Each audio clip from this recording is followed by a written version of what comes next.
as Prime Minister, but each and every one of them are deserving of the honour. Of that, she has been very clear. Brexiters are upset that Gibraltarians will have to show their passports when they cross into Spain. It's almost as though Britain's not in Europe anymore. But that won't concern ministers of His Majesty's government because they're too busy hawking themselves to the highest bidder at an hourly rate like a troupe of cheap prostitutes. Actually, that's not fair. They're not cheap at all.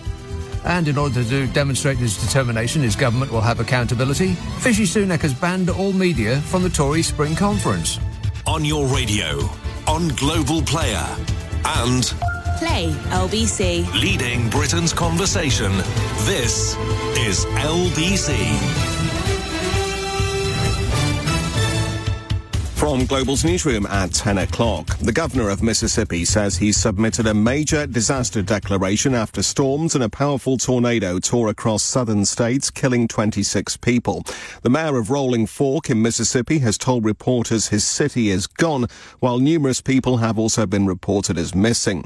Christine George experienced the storms at their height. All of this glass shot down the hallway and peppered everybody, and they held up a door that hadn't been hung yet. They held up a door in the hallway to try to block some of that, and my mom threw a blanket over my grandmother and held it down to keep the glass off of them. The Russian President Vladimir Putin has announced plans to station tactical nuclear weapons in neighbouring Belarus. Mr. Putin says he's responding to Britain's decision to give Ukraine armour-piercing rounds containing depleted uranium. He hasn't yet said how many nuclear weapons Russia will keep there. A sting operation has found former cabinet ministers Matt Hancock and Kwasi Kwarteng told a fake overseas company looking for MP advisers their daily fee would be £10,000. It was organised by the campaign group led by donkeys, but there's no accusation of any wrongdoing because MPs are allowed to work outside of Parliament. Two teenage boys have appeared before magistrates charged with murdering a 16-year-old boy in Northampton. The pair, who are 14 and 16, have been remanded into custody and will go before Northampton Crown Court on Monday. Iconic landmarks across the UK are going dark this evening to mark Earth Day. Attractions including the London Eye and Edinburgh Castle are some of the buildings taking part. Jackie Lundy is from the Worldwide Fund for Nature. People get the chance to reflect on how they're going to reconnect to Earth, nature, and commit to being more active and take a more active role in addressing the nature and climate crisis, which unfortunately is worsening. The former Manchester City footballer Obrien has been ordered to hand over his passport while authorities decide if he should serve a 9-year sentence for rape in Brazil. The 39-year-old was convicted in Italy in 2017 for his part in a group sex attack 4 years before while playing for AC Milan. Italian prosecutors have issued an international arrest warrant. And in football this evening, Wales scored deep into stoppage time on the 93rd minute to get a 1-1 draw in their opening Euro 2024 qualifier with Croatia. Scotland beat Cyprus 3-0. LBC weather. Rain will move across Wales and southern and central England tonight. Colder further north with wintry showers and a low of -3 degrees. From Global's newsroom for LBC, I'm Tim Daly. This is LBC from Global. Leading Britain's conversation with Nick Abbott. Hello, boys.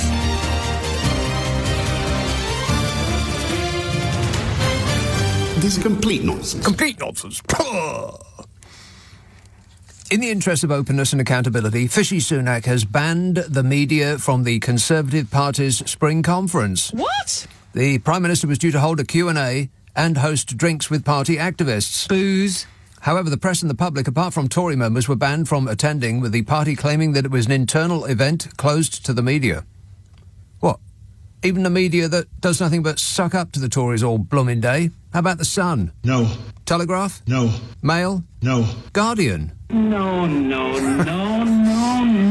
Business leaders were invited to attend a business day on Friday at £500 a ticket. And what do they get for that? Well, promises of a day of networking and highly interactive sessions between business leaders and government ministers. What doesn't sound fishy about that?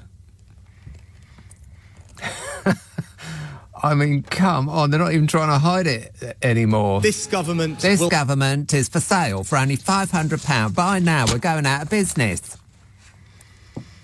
During the business day, the Chancellor, Jeremy Hunt, was interviewed by one of his Treasury ministers, giving his outlook on the state of the economy after inflation soared above 10% again. Well, that sounds like the kind of scrutiny that the regime would allow. Ministers interviewed by their own underlings about how well everything is going. Check your location. You may have woken up in China. The Spring Conference is often a major event in the political calendar, with Bodger Johnson last year giving a speech in Blackpool during which he said, "Paw!" and "Paw! Gadzooks, it's me!" You know, the usual hot air signifying nothing, Bodge? Previous party leaders have also given significant speeches at the Spring Conference, with David Cameron and Theresa May, often using the televised occasions as a way of speaking to the country as well as the party. Hey, still not missing you, by the way, Dave, in case you were wondering. But we know where to find you if you do. You'll be in the shed where they keep the tools. I think this is nonsense. Some of the sessions during this highly important meeting of the bloated old duffers who prop up the bar at the golf club include, but were not limited to, advice on raising money, how to seal the deal with donors. And our plan, getting it done. You said you'll do it, now get it done. I mean, that sounds like something that Gavin Williamson would say. Just do it. And as for the raising the money bit, well, you know, charging business persons to get the ear of the ministers is a tried and tested route. And speaking Russian always helps, doesn't it, Bodge? I can't comment on that. Blah, blah, blah. Steve Goodrich, out of Transparency International UK, said parties routinely sell privileged political access at their conferences, allowing private interests to lobby ministers and senior party figures. So they could at least keep these jamborees open to some media scrutiny on the public's behalf, which is the sort of woke Marxist snowflakery that will get him gone to Rwanda. Secrecy isn't an oversight, it's the plan. What a way to run a country, eh? Dreadful. Texts and emails and such from last night. Simon says Rishi is declaring an income of just £14 million on a net worth of £600 million. So pleased he's just in charge of the country instead of the economy. Yeah, that's right. Yeah. Yeah, you want to get a grip on it, Fishy? I'm gripping it. David texts, an AA breakdown man once told me that the most bizarre call-out he ever had was to replace one of the tyres on the London Eye that had a puncture. That's right. They're huge as well. The wheel on the tyres goes round and round, unless it's got a puncture, in which case it doesn't. I wonder if that's true. Jerry says, as a sixth former, I remember listening to you in the 1990s. Seem to remember the baker boy phoning in. Well, the mad baker boy from Romford, as I recall.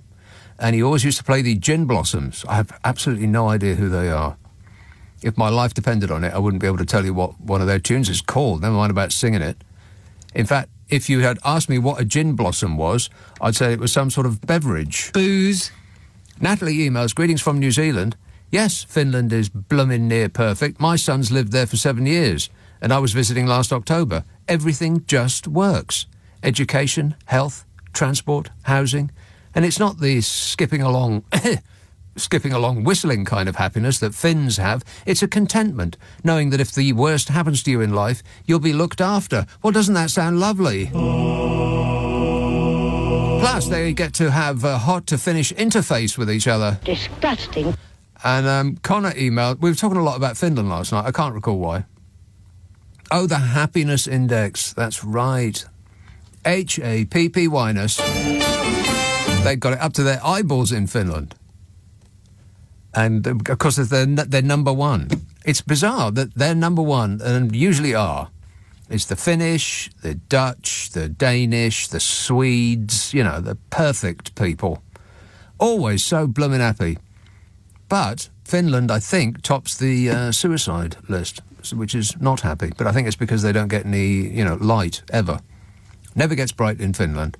It's going to get brighter this evening, tonight, tomorrow morning, later.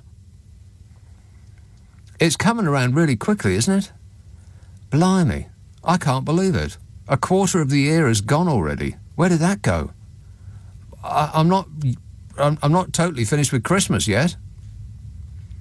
Connor emails, no one can be more surprised...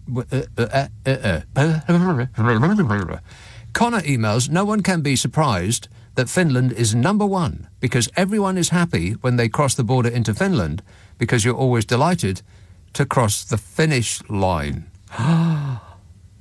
Oh, a listener with material. Oh, no. 0345 6060 973. Text 84850. Email nica@lbc.co.uk. And if you're on Twitter, it's @LBC. Ross says, according to the media, Boris submitted his legal defence late this week due to numerous typos. Added to that, his obvious aversion to any task requiring attention. I'm beginning to wonder what he learned at Eton and if they offer rewards. Any thoughts, Bodge? Yeah. Wait. He's thinking about it. I don't know. I mean, maybe it's the school itself, or maybe it's the kind of people that it attracts. But I'm not completely satisfied. You know, speaking on behalf of the nation, I think that they could do better. I think perhaps they should be doling out some punishment to themselves. Thank you, sir. May I have another?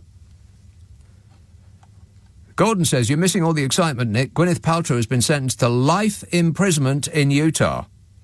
At least I think that's what's happened. I only had half an eye on it. Well, keep us updated there, Gordon. See if anything, any new developments. Want to know straight away. Edward says, bet it's cold. You bet it's cold. Yeah, it is. Like blooming winter outside. He says, my new boiler is so technical with digital settings, I don't know how to switch the heating on. Yeah, I think things have got too complicated. Particularly anything that's got anything to do with, works on Wi-Fi. Anything that needs Wi-Fi squirted up it is usually the first thing that breaks down. How about just a button or a knob would be nice. Hands up who wants a knob. He says, you bet it's cold. My new boiler is so technical with digital settings, I don't know how to switch the heating on. My old boiler was so easy. On, off. A switch. And dials 1 to 9. I could do with a Will Geyer phone-in. He's our tech expert. Yeah, I think that we really are setting ourselves up for a major disaster here by having everything smart. All of those smart things are making us stupid, particularly our phones, of course. Most of the people who've got smartphones wouldn't be able to find their way back to their home from their office. We rely on it too much. We switched our brains off. I know I have. And when ChatGPT comes along, some robot's going to take over from all of us. Affirmative. Going to be replaced by an android. Affirmative. G says, how tall are you? Are you as tall as Carol McGiffin? Because on Google it says that Carol is apparently 5'9". Are you as tall as her, or are you taller? Says G. What's that got to do with anything? Google says Carol is apparently 5'9". Is that true? Hey, Google. Hey, Google. See? Stupid phone. It's gone to sleep. Pay attention. Hey, Google. Am I not doing it right? This idiot phone is not paying attention to me. How tall... I've got to, input it manually. God, so boring. Is Carol McGiffin. How tall is Carol? 1.75 metres. What? Nobody has any idea what that is. 1.75 metres. So you double it and add 32, get from metres to feet. So 1.75 doubled. It's like 2, 7 doubled is 15, and 5 times 2 is 10, so that's 21510. 21510 plus 32 is 21542. Carol McGiffin is 21,542 feet high. Can you believe that? Yes. 0345 6060 973. Text 84850. Email nicka@lbc.co.uk. And if you're on Twitter, it's at LBC. Oh, right, yeah. This is LBC with Nick Abbott. Call 0345 6060 973. Text 84850. Alexa, send a comment to LBC. More than 170 former ministers and senior officials have taken private sector roles related to their old briefs. Not those kind of briefs. Disgusting. What they used to do for a living in the government. Sajid Javid, Robert Buckland and Gavin Williamson are among Tory MPs declaring lucrative second jobs in the past few weeks. Gavin Williamson? What company would possibly see anything in him that is worth money? I mean, apart from the patriotism. I just reckon we've got the very best people in this country, much better than the French have, much better than the Belgians have, much better than the Americans have. That doesn't surprise me at all, because we're a much better country than every single one of them. A report from Transparency International found large numbers of ex-ministers and senior officials were going straight from their government jobs into private sector roles relevant to their former responsibilities. Oh, no. Yeah. Which, it said, raised serious questions over how potential conflicts of interests are managed in Westminster. Well, raised questions? I think we know the answer to that. Never mind about raising questions. Sentence first, questions later. It found 30% of those taking jobs after holding senior office were hired in a similar area to their government role. What a way to run a country, eh? Dreadful. The highest prevalence among former Defence and Education Office holders. Overall, 177 out of 604 jobs since 2017 were linked to the former policy responsibilities of government ministers and officials. Wow. This whole country's been taken to the cleaners. It's like this regime has got the country up on bricks, they've nicked the wheels and are trying to rip the radio out of the dashboard. It's like a going out of business sale. Like a supermarket sweep, they've got their trolleys careening down the aisles, filling them with everything they can reach on the shelves. Usually around one particular area, of course. Booze. That's the one I go to first.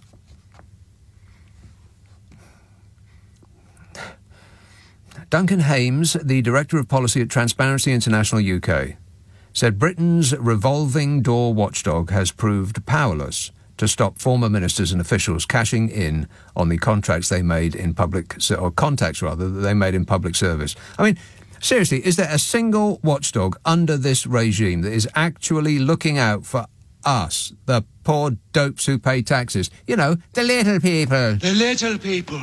Not leprechauns. They seem to be all useless watchdogs.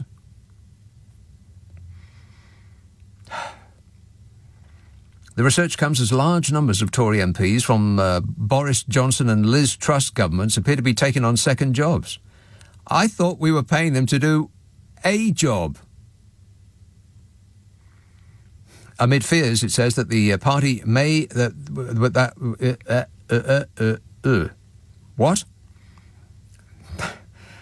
Did you hear? The research comes as large numbers of Tory MPs from the Boris Johnson and Liz Truss governments Absolutely. appear to be taking on second jobs amid fears within the party that many could lose their seats or be consigned to opposition after the next election. Won't that be sad? It'll be awful having to say bye-bye to that lot. Former ministers Williamson, Buckland and Javid were among those to declare well-paid second jobs on their last register of members' interests, all of which are in the same sector as their former briefs. Not those kind of briefs. Disgusting. They've all been approved with no concerns by the Advisory Committee on Business Appointments, ACOBA, which has long been criticised for being toothless in its ability to veto appointments or enforce any lobbying restrictions. Is there a single watchdog that oversees anything in this country that has done anything for us, the little people? The little people. Not leprechauns. I think the requirement of a government watchdog is that it has all of its teeth removed on appointment. Poor dogs. I mean, if it was an actual dog, it would have to be fed soup. Sajid Javid, a former Chancellor and Health Secretary, is taking a £300,000 a year role as an advisor to an investment firm. What? £300,000? He's being paid £2,500 an hour for the job. What? This is after saying that he wouldn't stand again at the next election. I mean, if he takes his money home as cash, he wouldn't be able to haul himself out of a chair. £2,500 an hour. And then there's Gavin, shut up and go away, Williamson, the former Education Secretary. He was the former Education Secretary. Can you believe that? He took up a post as a £50,000 advisor to RTC Education, a firm run by a Tory donor. Fabulous. And Robert Buckland, a former Justice Secretary, has become a senior counsel for some solicitors for £4,000 a month. The former Business Secretary, Jacob Smug. My view. He's returned as a director of his personal company. And Jake Berry, a former Tory party chair, has taken a role as a director of an energy company. Don't they have actual jobs to do? You know, paid for by us poor dopes who pay taxes? No. Apparently not. Apparently that's just a sideline. How is any of this allowed? I mean, I know it's allowed. I'm not suggesting that any of these people are doing anything illegal or improper or immoral. Or they are not being in any way legal, decent, honest and true. But how is it allowed? Just curious. I mean, I know it's not much to them, but £87,000 a year plus £250,000 in expenses is quite a lot to us. I mean, I'm surprised they haven't... It's like... You remember the last day in school? Not the last day in school, where you took off your uniform jacket and you ripped it to shreds and threw it up in the air and think, oh, thank God that's over. No, I mean the last day of term, when you were absolutely confident that no one was going to do any work in any way, shape or form. In fact, hang on, had to cough. In fact, the teacher told you to bring in board games. Well, that's what it's like with this lot all the time.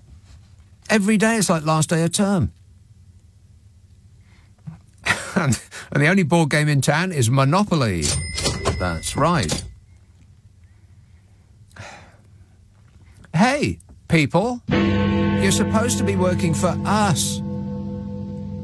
How can you be taken seriously if you don't take the job of running the country and representing your constituents seriously? I mean, if they want to work for themselves, give up the seat. Stop making out like they're doing us a favour by giving us some of their time when they can fit us in. Meanwhile, the deputy chair of the part-time Tories, 30p Lee, he signed up for a year at some TV news channel, despite him saying about Owen Paterson when the lobbying scandal erupted that, quotes, we are paid handsomely for the job we do, and if you need an extra £100,000 a year on top, you really shouldn't be looking for another job. You really should be looking for another job, he said. Guess how much 30p signed up for? Yeah, £100,000. I mean, you couldn't make it up. And if you did, no one would believe you. And there's recently been an uptick, of course, in Tories taking jobs that increase their pay. Boris Johnson's government had indicated it might put a limit on second jobs in terms of hours or pay, but the proposal was dropped last year. Yeah, of course it was. Any idea why, Bodge? I can't comment on that. He's not commenting on that. Blah, blah, blah, blah, blah, blah, blah.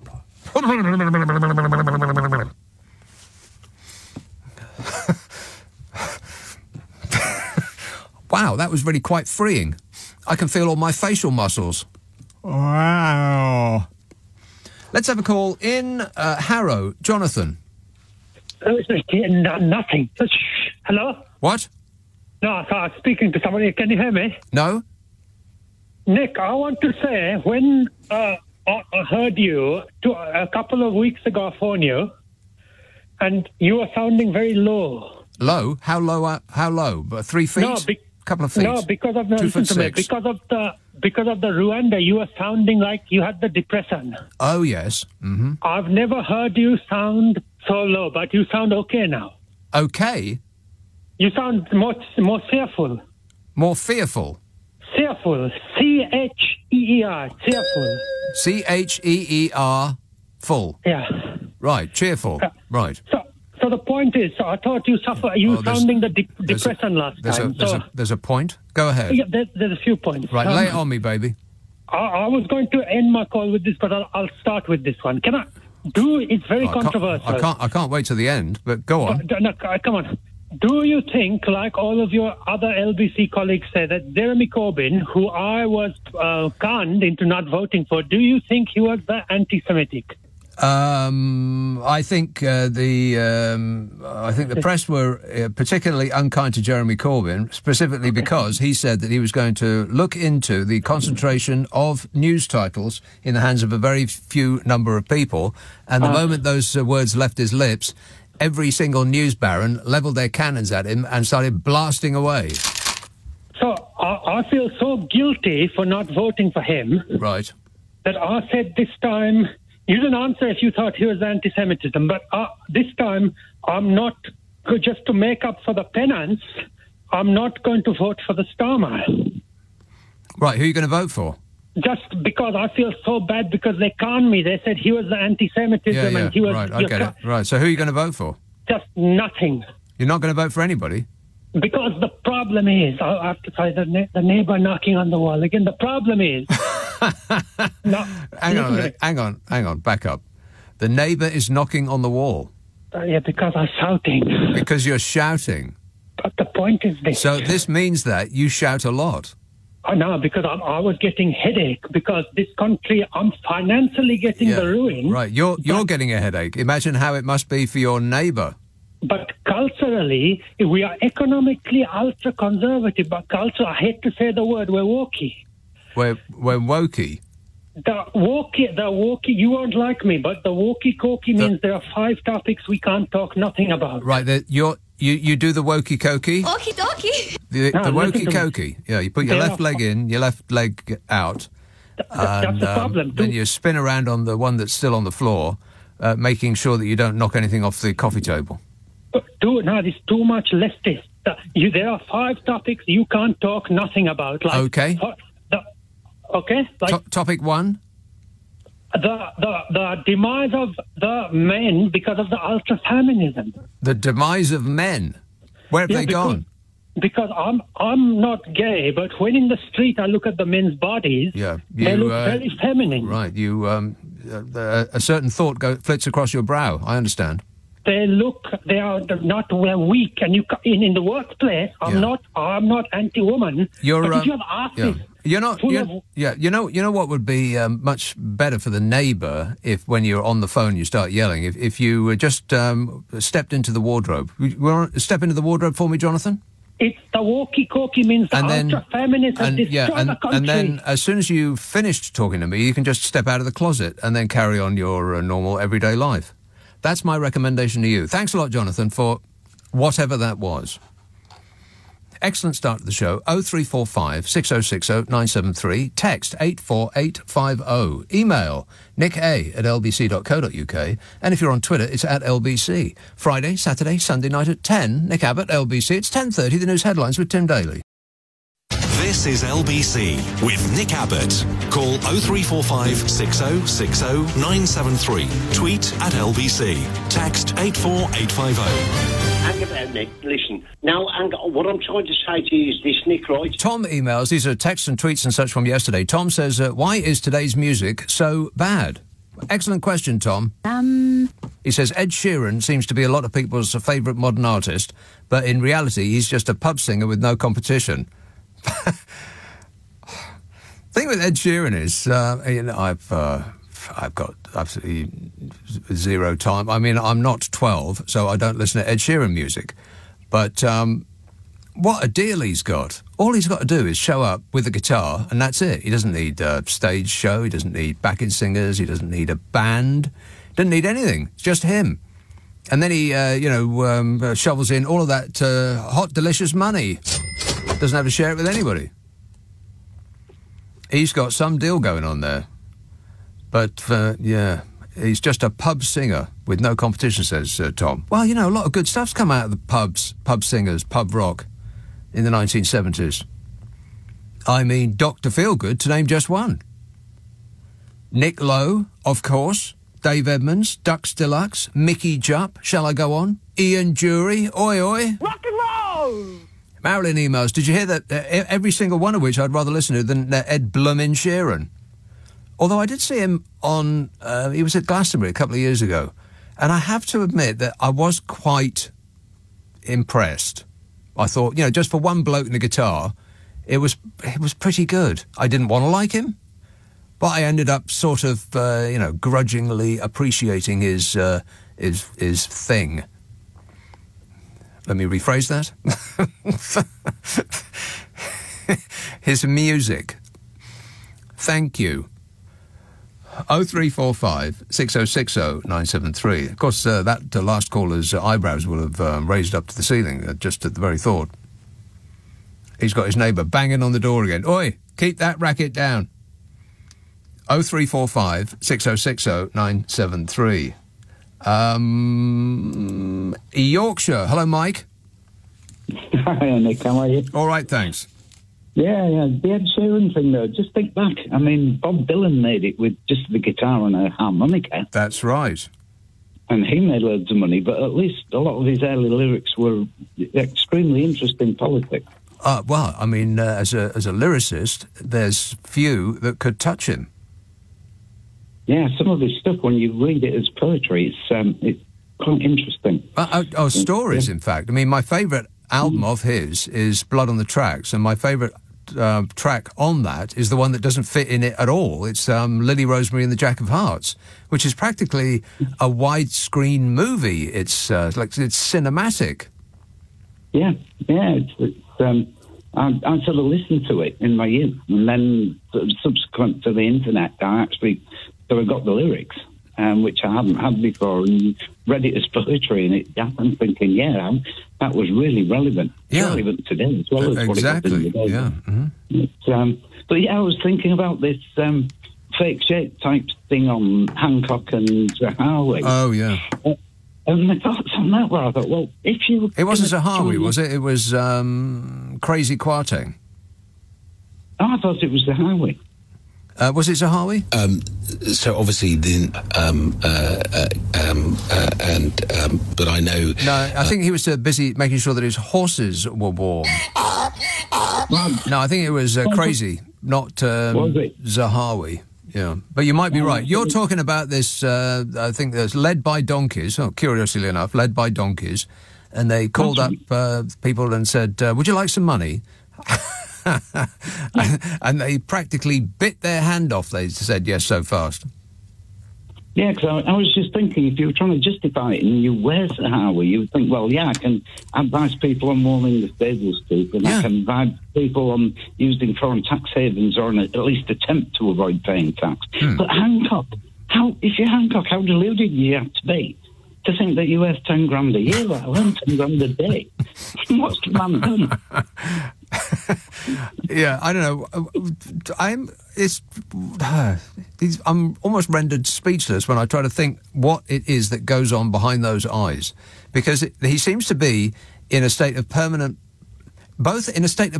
panic and a condition of complete self-assuredness. Matt Hancock. He's very strange. It's difficult to know what precisely is going on there, if anything. You're sort of thinking there might be substances involved there.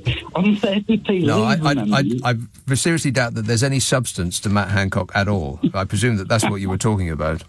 But think about 30p Lee. You were saying about people taking other jobs. Well, it's even worse than that, because he's got a Friday night slot on GB News, which means normally most MPs go back to their constituencies on a Thursday night, work in the constituency on Friday. Well, he ain't going to be doing that, is he, if he's on GB News on a Friday? Is he on opposite me? No, he's on at 7 o'clock. Oh. But just think about his poor constituents. They used to... Well, maybe it's a good thing. Well, exactly right. Never mind about his poor constituents. They'll see less of him. That would be my vote. Yeah, something like that. All right, good work, Mike. Thanks a lot, mate. 0345 6060 973. I just saw a clip of that. There's all over Twitter. They tweeted it. And it's them pretending to be, I think, some like Asian business that wanted to inveigle its way into the heart of government. And they did the Zoom calls with these ministers. And as I say, I didn't see the whole thing, so I just saw Matt Hancock's face looming out at me. And then I had to come into work, if that's what you want to call this, work. I mean, it's not really work, it's just talking. Literally anyone could do this. And so I don't know who else they managed to get, but they said, how much are you worth? Not quite those words, but, to that effect. How much would he have to pay you to get your undivided attention? And he said, I think the words were 10 grand sterling. Not 10,000 chocolate drops or 10,000 bits of confetti. Actual real-life money. 10,000 sterling. Why are we allowing this? I mean, they're kidding on like they're not paid very well. We pay them, I can't remember the exact figure, but it's something like £85,000 a year and £250,000 in expenses on top. What? Yeah. And we subsidise their food and their beverages. Booze. I mean, the price they pay at their place of work to get stuffed and hammered is like the kind of prices that you'd see on a menu for us poor dopes who pay taxes if we got in a time machine and went back to the 1980s. How are we putting up with this? Why are we putting up with it? If this was happening in France right now, then this entire city would be on fire. The stuff that's happening in France, though, good grief. Hey, calm down, French people. It might never oh, no, that's right, it already has. That was comical, though. Emmanuel Macron getting rid of his watch. I mean, he should have just, toughed it out. Depending on how much the watch was. Because I read in one newspaper, the first newspaper was like hyperventilating and, they're one of these right-wing rags who dislike anything that is, anyone that does the wokey-cokey. Okie-dokie. And the wokey-cokey, and they said his watch was £80,000. 80 grand watch. Now, I wouldn't be remotely surprised because, he's not short of a bob or two. But other papers said it was a £2,000 watch. Now, it's £2,000. I wouldn't pay £2,000 to tell the blooming time. I haven't got a watch. Look at me. Look at the state of me. Disgraceful. I tell the time on the phone like everybody else does. And at about 1 o'clock, is it 1 o'clock in the morning that is 1 o'clock in the morning that the clocks go? Yeah. What was that? He went into a full-body convulsion. Yes, is the answer to that. I think he's saying yes. Affirmative. Yeah, it's about 1 o'clock in the morning. At this time of the year, I like to stare at my phone to see it do the change. Am I the only one? I stay up special just to do that. I think it's a 1, might be a 2. So, very, very, very exciting. I can't wait. 0345 6060 973. Marilyn emails, did you hear Max Hastings on Andrew Marr this week say that Jacob Rees-Smugg is only fit to be in a museum and not a cabinet? Well, I'm not sure about that. I think that Jacob Rees-Smug would be good in a curiosity cabinet. Don't you, Smug? My view. I'll take that as a yes.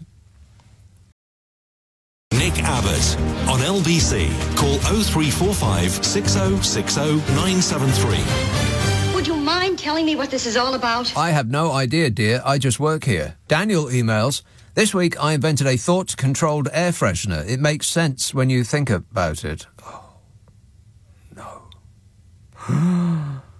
Oh, I've been sideswiped.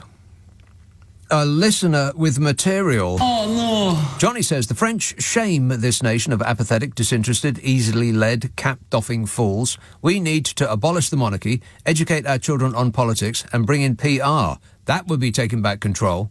Hey, Johnny, we don't need no education. We don't need no thought control. Rock and roll! And Mike says, I wonder if the impending global bank collapse may actually help lower prices and reverse inflation. The mega-rich will have less money to spend. The real cause of price rises.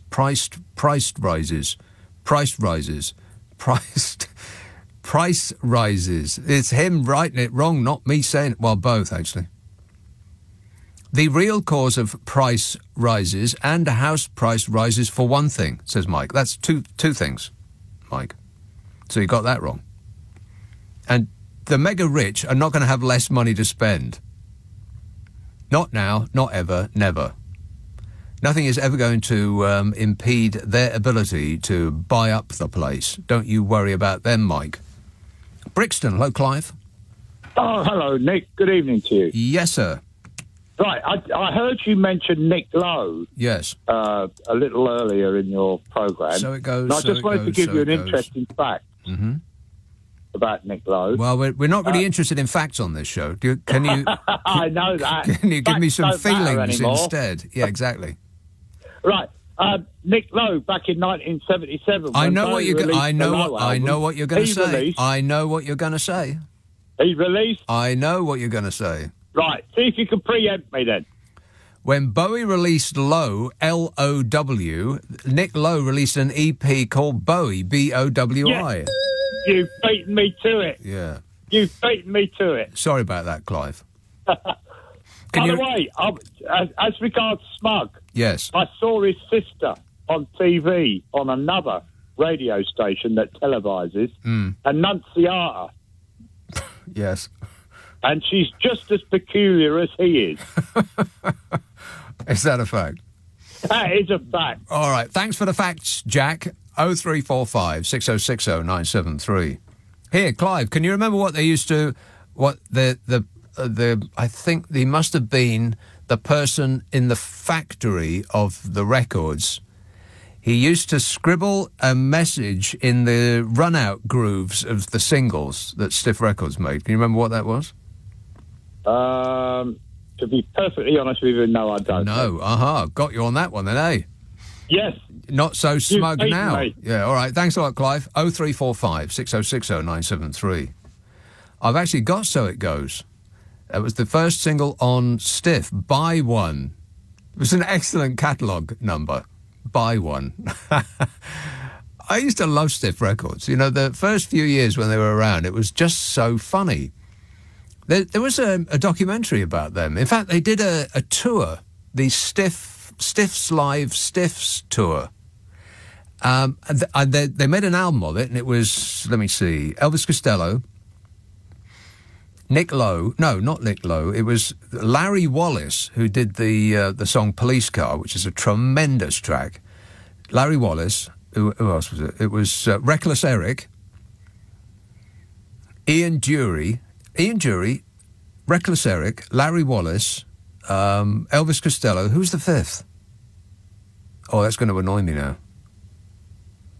I'm kind of surprised that I could remember Larry Wallace. I'm a police car. Anyway, they did. They put out a live album, which was okay, but they did a live film. Now that is one of the great lost rock and roll films ever. I've never been able to see it other than when I skipped school. I skived school. What? Yeah. Because they brought it around and they had a couple of videos of Devo, D-E-V-O. And they played this Stiffs Live Stiffs tour film in they'd rented, a room in a pub or something like that in Edinburgh. And I saw it once, and it was just tremendous, and I've never seen it again, which is kind of weird. And I've looked for it on the World Wide Web as well. I can't see it anywhere. It's bizarre. Maybe it's, they can't get the rights. They can't get all of those people to agree or something like that. No idea. But it's sort of weird that a film that is so great, with everything else that's on the internet, I mean, everything that you can think of is on the net in one shape or form, but that's just nowhere. It's a lost gem. I think somebody should resurrect it. I'd pay a decent amount of money to see it. Ian Jury. It was Ian Jury. It used to be a rotating lineup, so that every venue they went to, the lineup would change, so that there would be the last act on, whichever venue where they were in, it would sort of shift around so that everybody got to go on last. But it quickly became apparent that there were really only two massive stars on that tour, and it was Elvis Costello and Ian Jury. And then it came down to, you really can't follow Ian Jury. So he was, he came out king. Probably the best live act I've ever seen. Ian Jury. You just wouldn't want to go on after him. You just couldn't. He used to come on with a shopping bag, and he just used... It's just remarkable what he used to do. He was absolutely mesmerising.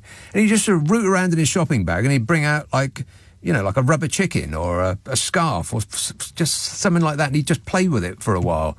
And you just couldn't take your eyes off him.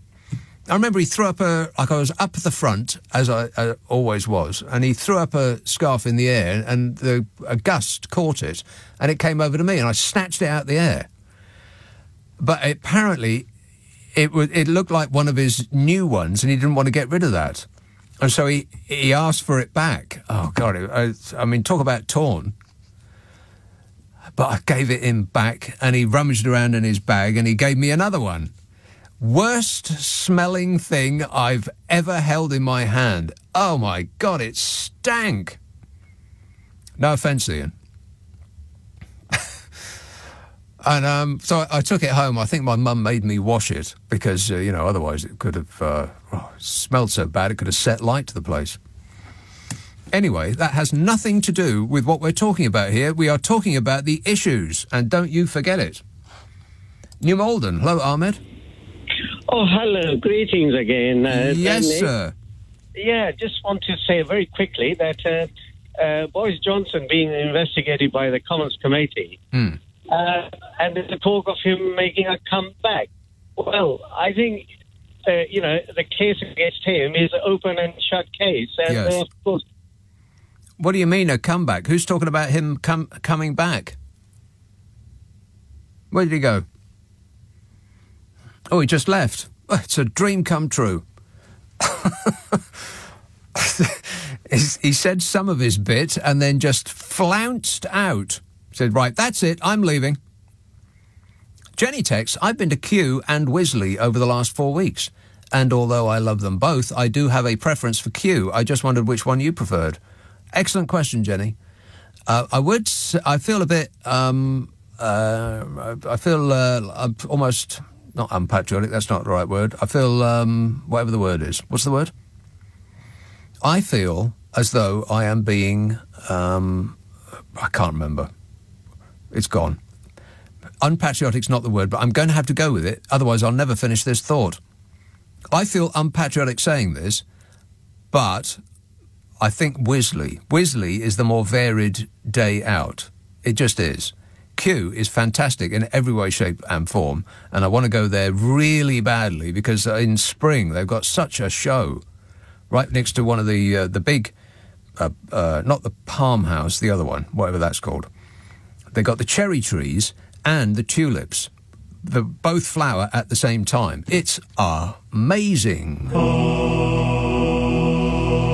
But the weather's been so bad. I mean, it's been absolutely hammering down with rain and so windy lately. I think that it's quite possible that by the time I get there, it'll all have been bashed off it.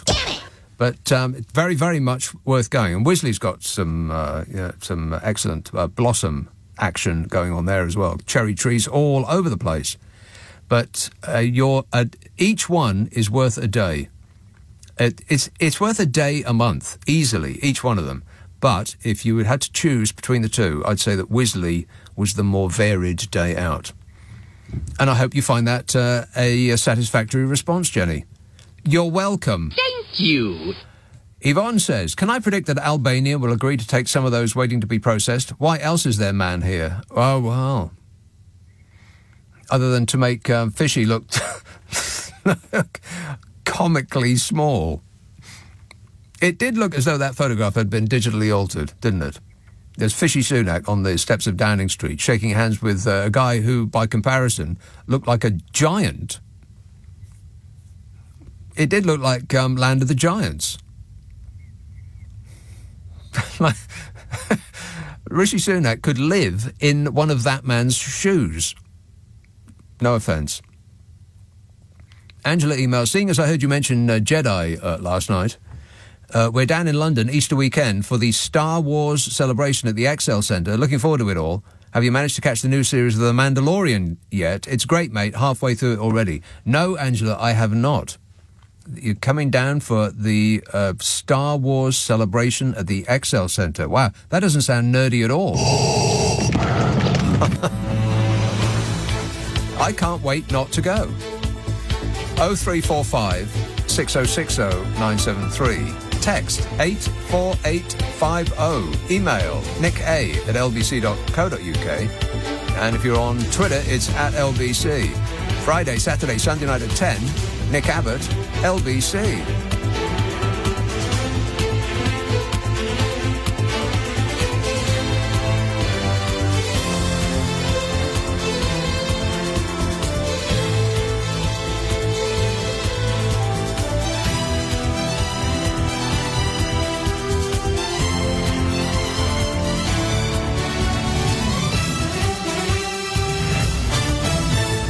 On your radio, on Global Player, and Play LBC. leading Britain's conversation. This is LBC.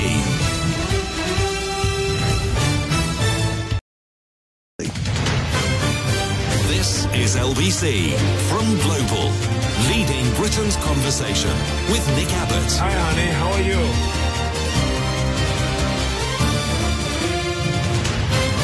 He is a very sick and dangerous man. Yeah, Matt Hancock, blimey, he said, I acted entirely properly and within the rules. Yeah, I don't doubt it. I don't doubt it for a second. It just means that the rules need to be changed. The rules appear to allow anything they bloomin' well like. 10 grand a day? What for? What is the nature of his expertise that is worth £10,000 a day? I mean, what's he going to tell them that's worth 10 grand a day? Huh? Entirely within the rules. Yeah, of course, because essentially there are no rules.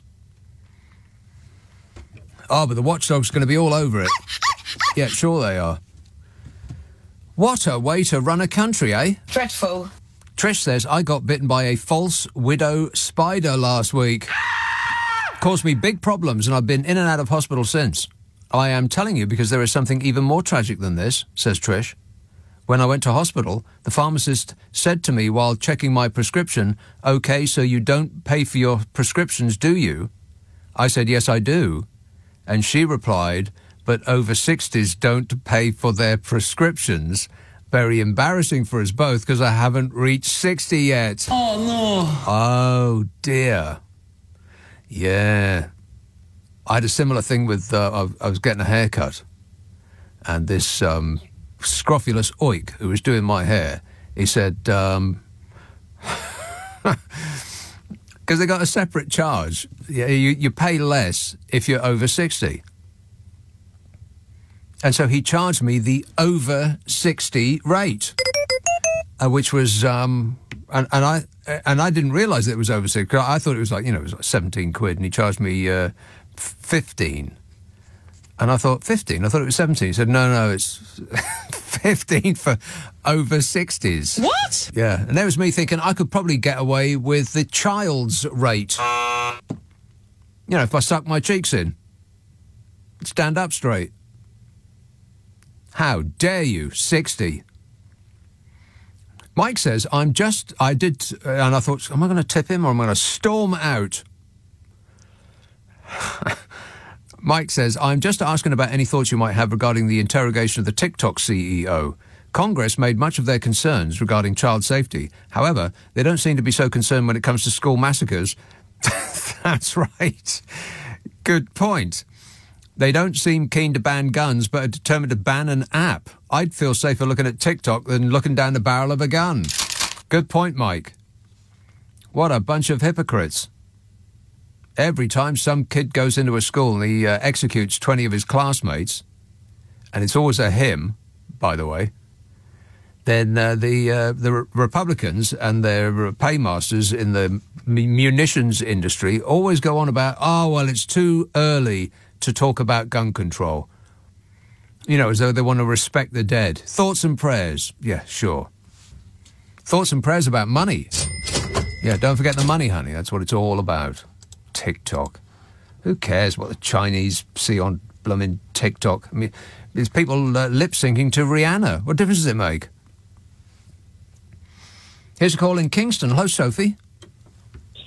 Oh, hello, Nick. Sophie. Just first of all, regarding over 60s, have you got your bus pass? Yes. Yes, I do. And it is magic. You just beep and go. Yeah, because in Greater London, we're very lucky, aren't we, that we get the over 60s pass. But anyway, that's not why I phoned in. Having said that, just before you go on, having said that, we do, in our lifetime up to 60, pay some of the most expensive fares on public transport on Earth. So, you know, I think we're due it by the time we've lived that long, Sophie. We blooming well are. Yes, Nick, yeah. Anyway, back to why I phoned in. When I phoned in because I caught the end of you talking about Bob Dylan. Yeah. And I thought Bob Dylan had died when you were talking, and I was in a state of shock. No, so it's just the way he sounds. He's not actually dead yet. Your man, your glamorous assistant, yes. Your glamorous assistant, and I said, I honestly, because I'm not on the internet. What? And I'm not on the internet. You're not on the internet? No. How do you go about your business? I don't have internet connection. I haven't had for years. Anyway, so I phoned in to say. Oh, hang on a minute. So you used to have the internet? Yeah. And you don't have it now? Yeah, 3 years ago, I was so angry with Virgin. I said, you can go... don't say it. Yes. I said, you can go... You can go to the British Virgin Islands for a holiday. That sounds marvellous, yes. Yes, so I phoned in... I phoned in to hang on a minute. But other providers are available. Did you not miss the internet? No, not really, because I can access the library, and when I go and see my daughter. Right. So you haven't gone cold turkey. Yeah. So there are occasions. Anyway, so I was so worried because I've been a huge Bob Dylan fan for years. Yes. I saw Bob Dylan at Blackbush in, I think it was 1979, with Eric Clapton and Joan Armatrading. Right. And that was just incredible. Yeah. It was such a hot. I remember the day. It was boiling hot. I was a student nurse, and then just before COVID hit, my friend, who's also a nurse, we went to see Bob Dylan and Neil Young at Hyde Park. Right. And so she bought me a ticket. Anyway, we went to see Bob Dylan and Neil Young at Hyde Park. That's 3 3 years ago, 2019, just before COVID hit. Yeah. And my mother happens to be Italian. Anyway, we're standing next to a group of Italians, and they're chatting on the phone, and one of them says, blah, blah, blah, blah, blah, in Italian. We're in Hyde Park. We're seeing Roberto Dillon. I'll never forget that, because ever since, me and Julie have called Bob Dylan Roberto Dude. That seems a bit strange. I know, he's Roberto Dillon. Roberto, now. Right. Yeah, it is a bit strange, isn't it? But, it was a beautiful concert. Now, did they play together, Neil Young and Bob Dylan? No. Right, so didn't. one after the other. And I have to say that Neil Young, I'm going to say this. Yeah, go on, say it. I know what you're going to say. He was better. Neil Young was better. Better, yeah. Than the grumpy old grump of Bob Dylan. Yeah. As much as I adore him, and Blood on the Tracks and Desire are two of my favourite albums. Of course. From the era. But a better live act, Neil Young, no doubt about it, yeah. Yeah. All right, thanks a lot, Sophie. Walking us down memory lane. Rock and roll! Edward says, why shouldn't the French retire as late as 62? The king retired at birth. It seems a bit weird. I mean, maybe there's something else going on. I mean, I know that there's some water thing going on in the west of France. That's why they've, set fire to a lake or something. I've got no idea. But the idea that 62 is the correct age to retire at just seems a bit weird to me. I mean, isn't that a bit young? 62 seems like a date that would have been set decades ago when people died when they were 63. People used to barely make it till their 50s. 62 now is, for quite a lot of people, just 2/3 through their life. I mean, what are you going to do for the other 30 years? It just seems way too young to give up work, doesn't it? 62. I mean, 67, OK, I sort of get that. If you're doing a job that you don't really want to do, like if you don't enjoy your work, then you want to give it up as soon as possible. And the way to do that, kids, is to stop buying your woke lattes and put that money away. If you start saving really, really young, and you deny yourselves all of the, appurtenances. Never mind. Use another word, idiot. All the enjoyments of youth, then you can, save for an early retirement. Think about that when you're, 18, 19 years old. If you just deny yourself going out, doing the disco dancing and buying clothes and, going down the pub and going on holiday to Ibiza, a place like that. If you just deny all of the pleasures of life when you're young, then when you're old, then you can start enjoying yourself. Anybody want to do that? No. Of course not. No one does. Just go ahead and enjoy it when you're young, because when you're old, your knees will stop working so well, and you will put your back out, getting out of a chair. So nobody really does the right thing, and you only realise what the right thing is when you become 62 years old and you look around and find you ain't got no money.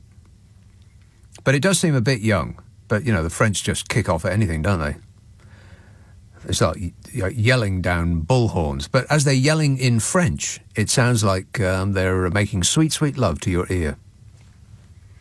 0345 6060 973. Oldbury, Ranjit. Hi, Nick. You're all right. Yes, I am. Great, mate. Was your fishery one of the places that was labelled the top fish and chip monger in the land? No. What it is with that, it's a big boys club. You've got to be a member of it. You've got to pay like £100 a year or something, and then they select a member of what? Of a federation. Oh, yeah. The Friars Federation. Yeah, there's all different types. A few years ago, I had a phone call. Oh, we've had a lot of compliments about your shop, and we want to give you an award. I said, you've got my address. Yeah. Send it through the post. Oh, there's an administration thing. Right. Yeah. I said, well, give me a list of the names of people who have recommended me to join this. Oh, we can't because it's data protection. It's secret. Yeah. Yeah. So you know when you've just been saying about working hard when you're young. Yeah. Yes. Okay. The way things are going. Okay. I've spoken to my children. I said, listen. You don't want to have a fantastic life when you're young and nothing to show for it when you're older. But then you don't want to be like me, where you've had no life when you're younger, but you might have a little bit to show. Right. Yeah? You've got to try and get a mediocre thing, because what happens... Not mediocre, a medium. A medium. Somewhere in the middle, yeah. Not mediocre. Yeah. Median. A median, yeah, okay. So if I've worked hard and I'm going to leave something for my children, they're going to pay inheritance tax. Right? If I've bought a property, I'm going to pay in capital gains tax. Yeah, it depends. It very much depends, Ranjit, on how much you are going to give to your children. Because if you're going to give them, let's say, the value of your house or something like that goes up. So let's say £500,000. If you're going to give them £500,000, then they're going to be charged. I think it's 40%. 40% on like £500,000. But, Ranjit, the good news is, if you're going to give them £500 million, then you pay nothing. Nothing at all, because you can pay a shiny building full of accountants to just poof that money away. That's it. It's working for the small man, isn't it? Definitely. That's what these politicians say to us. Yeah. And you know these think tanks, yeah, about 7 or 8 years ago, I was really going mad because every day, and can I mention the think tank? Yeah, it was called the Taxpayers Alliance. Oh, yeah, right. One of those Tufton Street types, yeah. Yeah. The title thinks, oh, man, this is working for me. This is working for me, yeah. So I rang them up, right. I picked up on a few things, yeah. Yeah, and I got through to, and I've still got the name of the person written down, yeah. And I used to talk, and you know what? He says he'd get back to me, get back to me. Eventually, I thought, this idiot ain't going to get back to me. Why did you call the Taxpayers Alliance? About all these expenses that the politicians are getting, yeah. Okay, this is about 8 or 9 years. You see, I've been pretty political. You thought that they were on your side because of their name, right? No, big mistake, huge. Yeah. Right. So, and they are funded, right? I've found out they are funded. Well, they're all funded, yeah. It's just who they're funded by is what's difficult to find out. By Tory donors. We don't know. We don't know because it's all totally opaque. But anyway, what's the upshot, Ranjit? And the upshot is, right, I mean, people have tried to ask them on the radio who you're funded by, and they want to. But the other thing about politicians doing other jobs, and I don't think that I'm a listener with material, right? Because I've been thinking. Here we go. Yes. Right. Chris Grayling has applied for the Luxembourg Navy. What? Yeah. The Luxembourg Navy, the country Luxembourg. I lived there for 6 months. Yes, it's a landlocked country. Yes. So there you are. That shows his level of intelligence. Yeah. No, I'm just thinking of jobs. Hang on. This is material, Ranjit. This is shameless, and you should be ashamed. Anyway, thanks a lot, mate, for whatever that was. I think those oil fumes are going to his head. 0345 6060 that man's battered his brain. 0345 6060 973. Friday, Saturday, Sunday night at 10. Nick Abbot, LBC. This is LBC. Leading Britain's conversation. Nick Abbot. Alexa, send a comment to LBC. Okie dokie. 0345 6060 973. Johnny texts, back in 2017, John McClure from Reverend and the Makers told the enemy the press is owned by millionaires. Every day they attack Corbyn because he represents a threat to their wealth and power. It makes any notion of living in a democracy a sham. Shame no one listened, says Johnny. Well, I don't know who John McClure is, or indeed the Reverend and the Makers, but he is completely correct in every respect. John McClure. That does ring a bell, though. But not as a singer from a band, John McClure. Wasn't he one of the actors in, or maybe the character's name, in Alias Smith and Jones? Anybody remember that?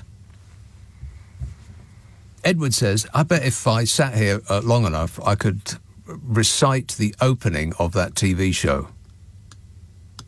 And they never killed anybody. That one. It was a good show. Edward texts, why shouldn't the French retire as late as 62? The King, I've read that one already.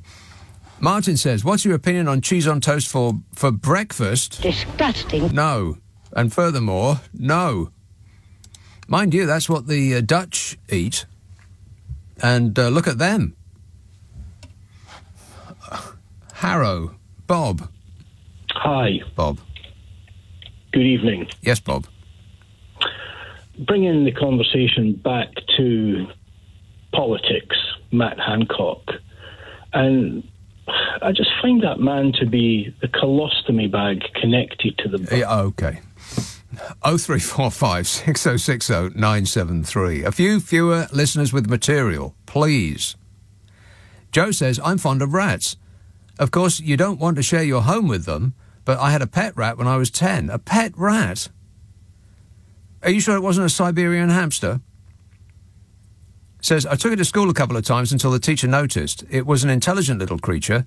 It knew its own name. Cedric. Cedric. It liked to play games. It used to sleep in a basket with our dog. Well, how did the dog feel about that? If it was a Jack Russell, then that would have been the end of that rat. That's a pretty lazy dog. I mean, I wouldn't have liked to sleep in a basket with a rat. I would have thought that it would be my basket. That's bizarre. Seri or Kerry? Kerry, maybe. Kerry from Mayerdy, which is almost certainly not how it's pronounced. Maerdy. Says there's been, more rats. Because these are still from last night.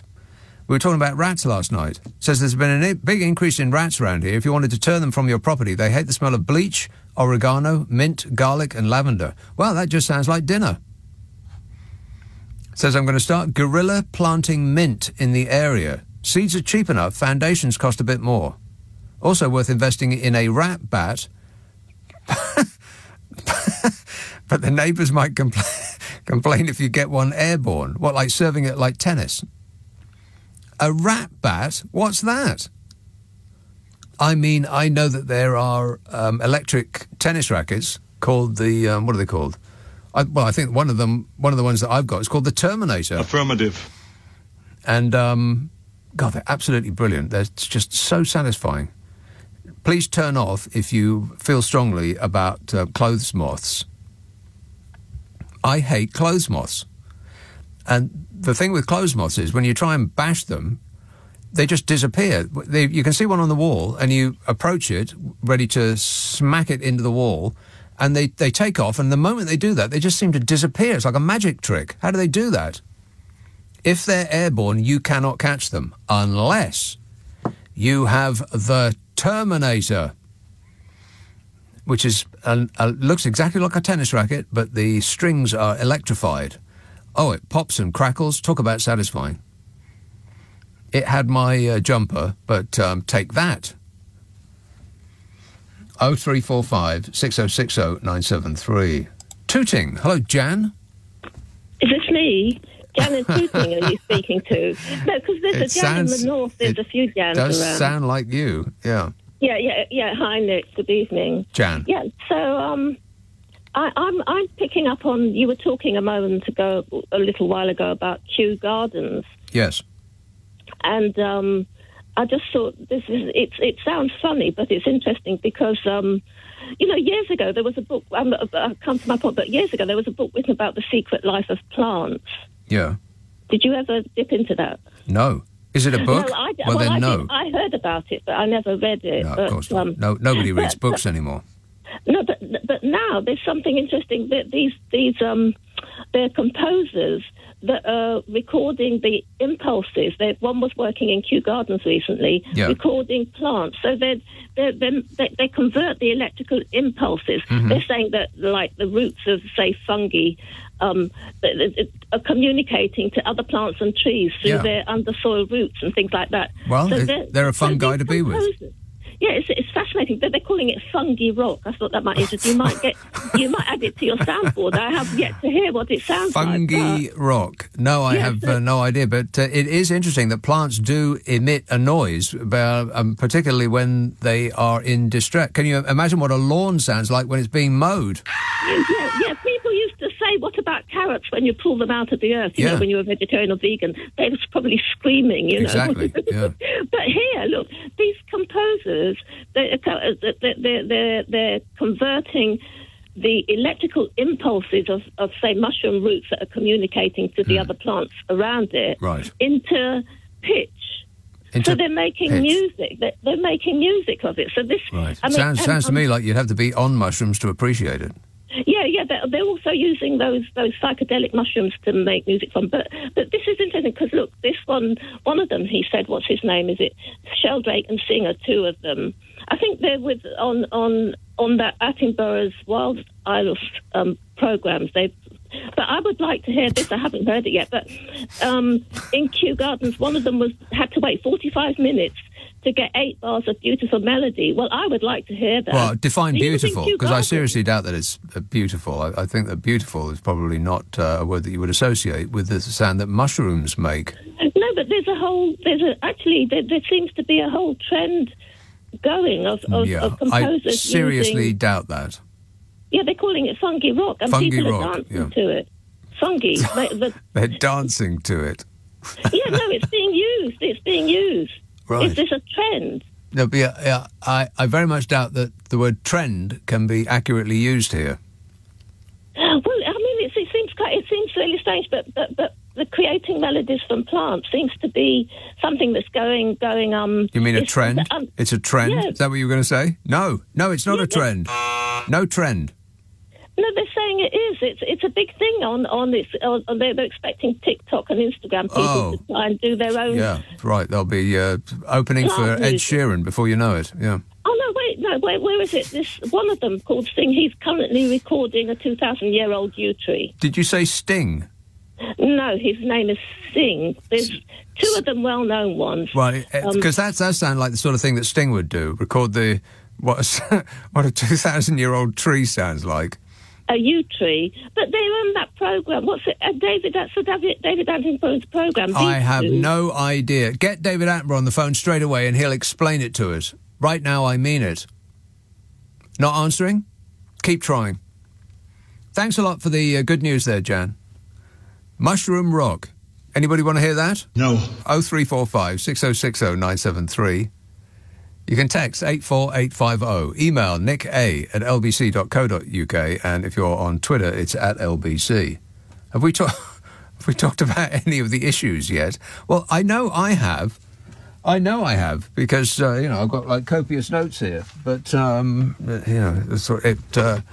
like many seeds, it's fallen on stony ground. Never mind, I'll keep plugging on. You know me, I never complain. 0345 6060 973, 11:30-ish on LBC. The news headlines with Tim Daly. This is LBC with Nick Abbott. Call 0345 6060 973. Tweet @LBC. Text 84850. Are you trying to be funny? Because I'm all out of laughs. There's nothing funny about it. 0345 6060 973. Let's have a call in Woolwich. Richard. Oh, hi, Nick. Richard. Nick, I just caught in the news that the government is going to have all those sort of delinquents in chain gangs.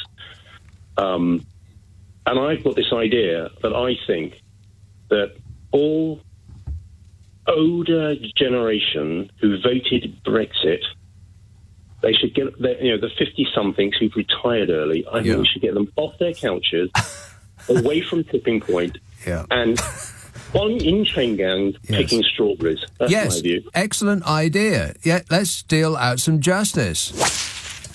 I do actually kind of agree with the idea that if you muck up the place, you should. An appropriate punishment is that you re-tidy it again. If you spray graffiti or you chuck or you fly tip or whatever, then it seems as though the punishment, first of all, the punishment's too late.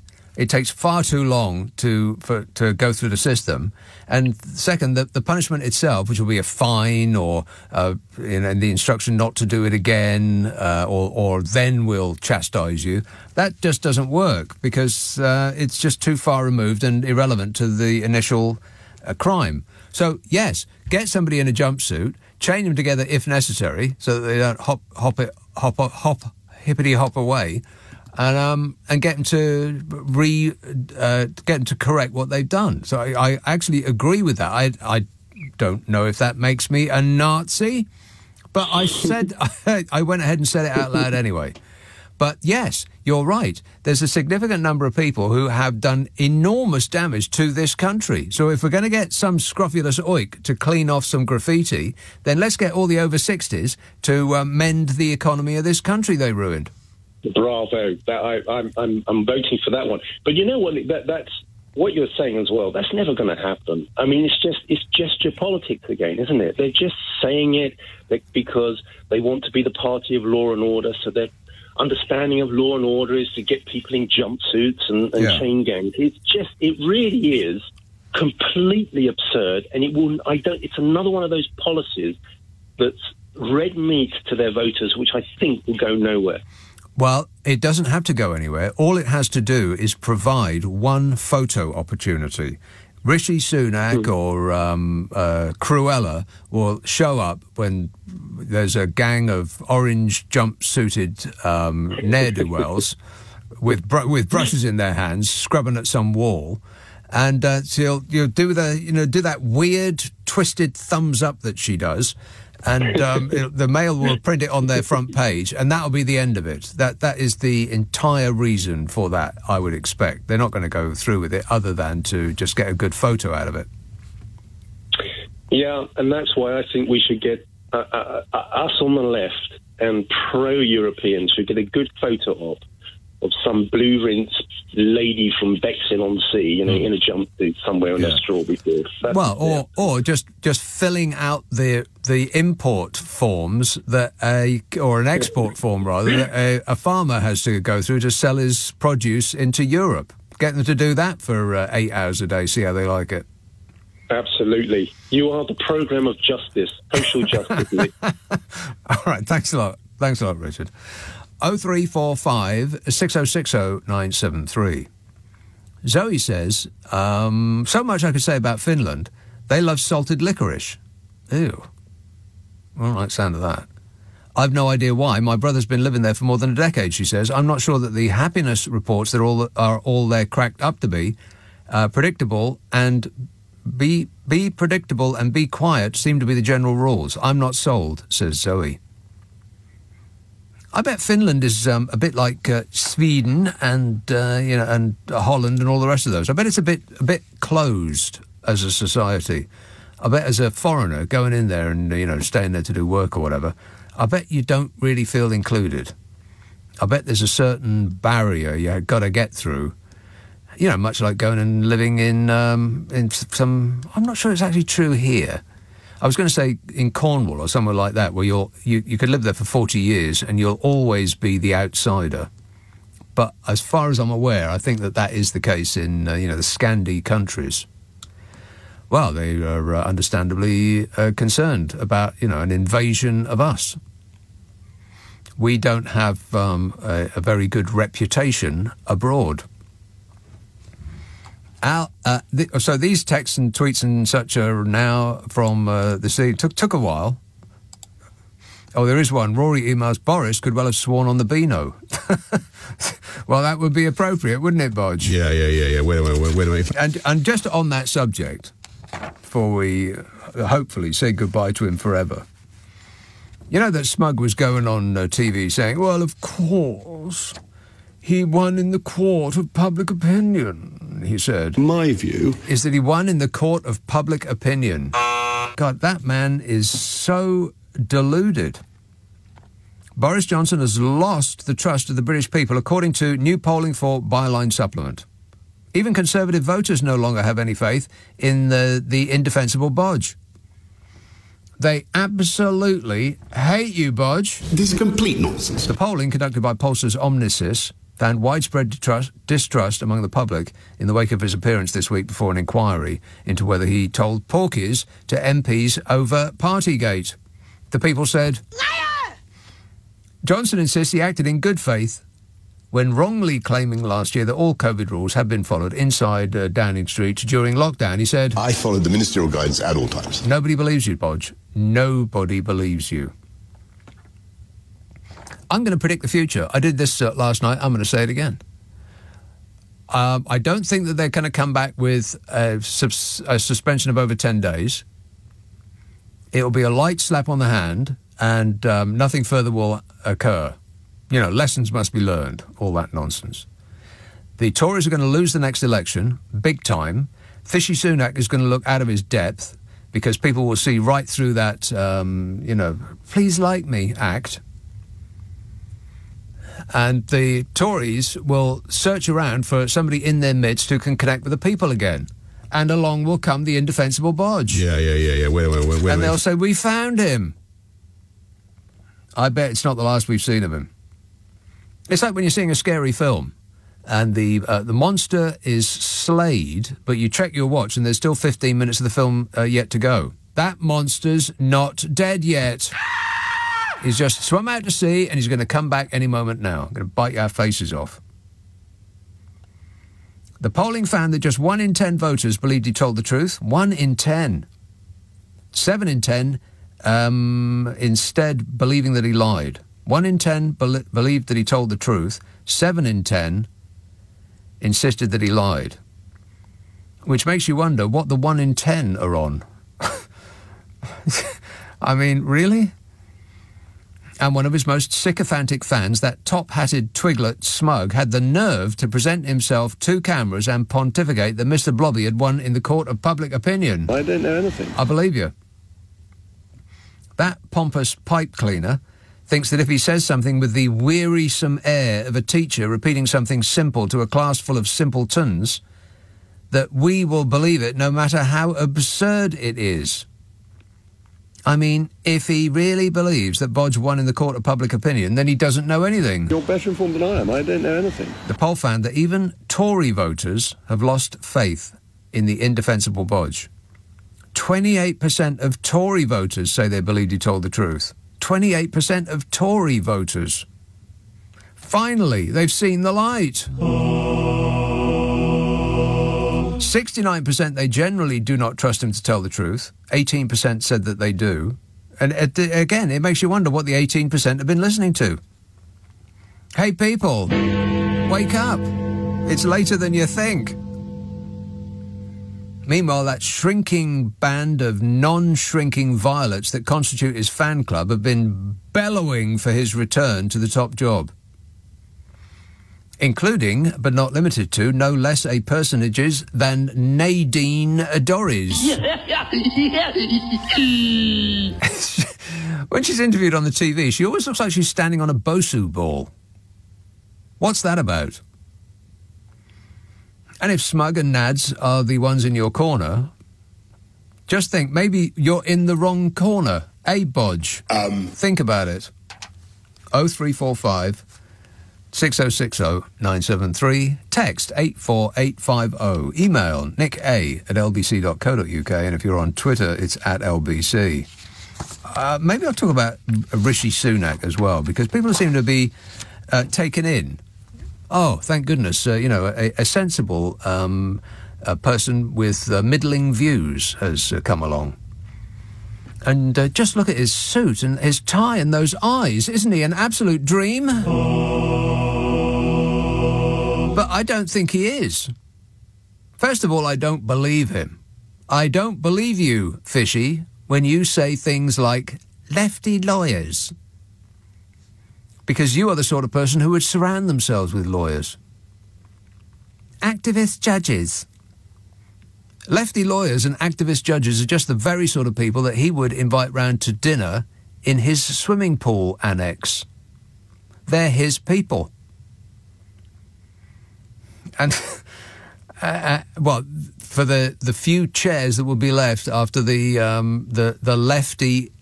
What did Liz Truss call the woke the woke banking racket? I'd have to look that up. I should have committed that to memory. Yeah, her government fell because of the woke lefty finance industry. It was there or thereabouts, wasn't it, Liz? Absolutely. Absolutely.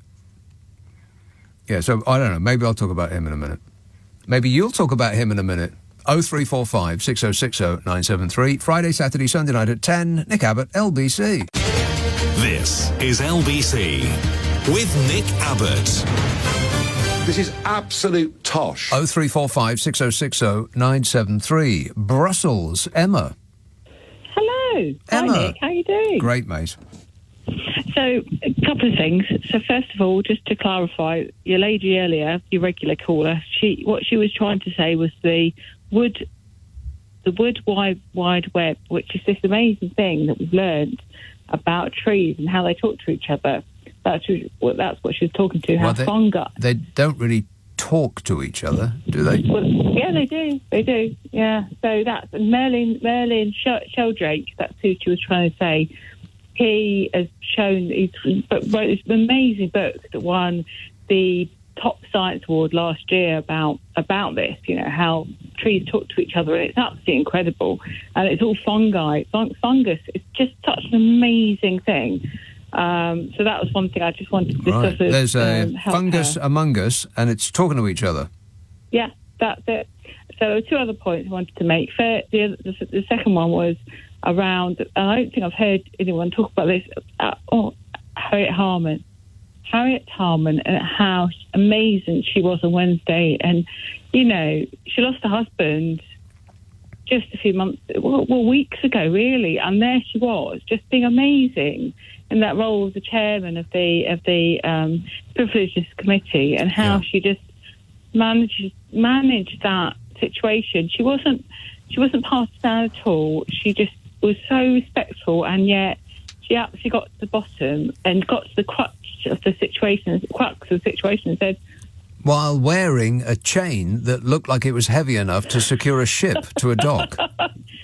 I don't think she accidentally chose what she wore, did she? You know, and it was brilliant the way she just went, well, mate, you know, who were the people you listened to? Who were the people?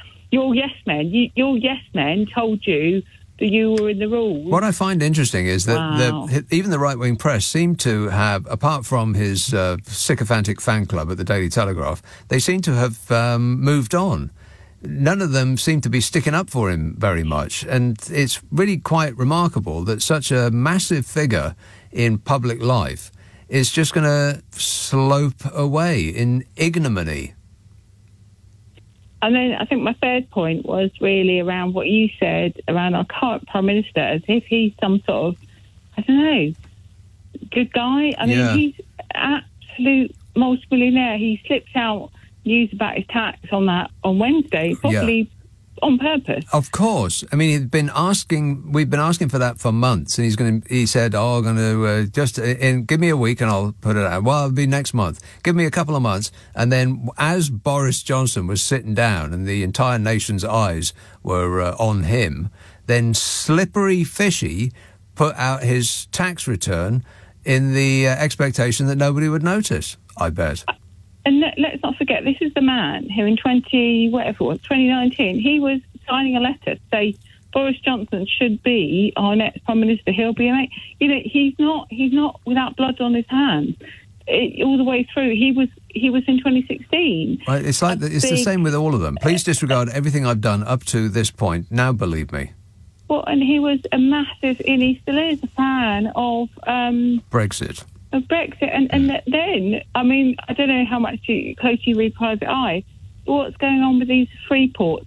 The European Union, we have free ports already within the European Union. That's right. And they have proven to be good for drug dealers, good for all people who want to do the worst in our society. Well, what they're good for is corporations being able to pay people minimum wage with minimal benefits and minimal health and safety, and basically it's basically handing over to corporations giant tracts of land in this country, just gifting it to them, and saying that it's in our best interests to let corporations decide what's good for us. Well, corporations are even worse than human beings. They're as amoral as sharks. They're not going to do you any favours unless you actually wrench those favours from them. And these free ports are places where they can essentially do anything they blooming well like. It's an absolute catastrophe.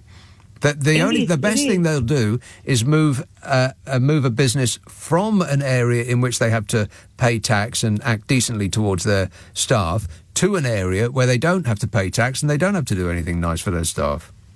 Exactly. It used to be exactly what our aristocracy have been doing forever, and we're just moving it now into the hands of maybe not the landed gentry, but the sort of gentry, I don't know what you call them now, the people who have loads of money through... Oligarchs. Oligarchs. It's not just Russians that are oligarchs, you know. Well, he's an oligarch in certain ways. Absolutely. Because where's his money come from? Yeah. Hedge funds. His money came from a bet. He bet against things. It's just ridiculous. Yeah. But where is that? Where do you see that in the mainline media? You don't see it talked about. It's only in private eye. I read The Guardian. I don't like tofu, but I am woke and Guardian reader. No. You know, I know. How dare I? I should probably be locked up. The thing about tofu is it doesn't really taste of anything, so it's hard to say that you don't like it because it only tastes of whatever you cook it with. So, you know, I think people should probably eat more tofu. I mean, I'm not intending to do that myself, but other people should.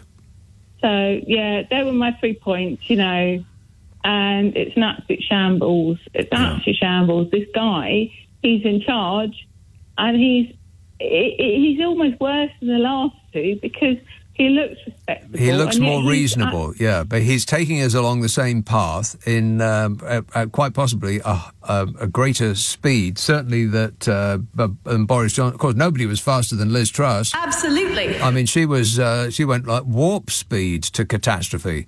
But I think Fishy Sunak is just smart enough to take us in the same direction, but slightly slower. It's kind of like boiling a frog. You know that old.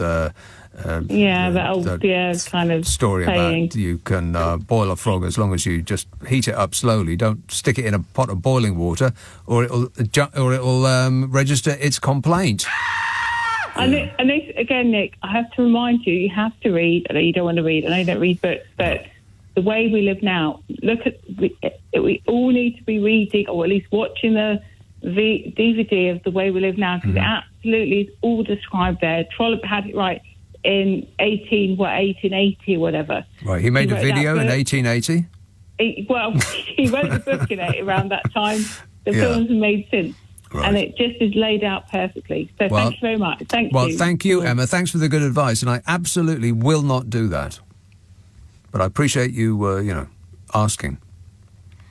0345 6060 973. Anybody taken in by this whole Fishy Sunak issue? I don't think I am. I just don't believe him. I don't believe anything he says. And I particularly don't believe that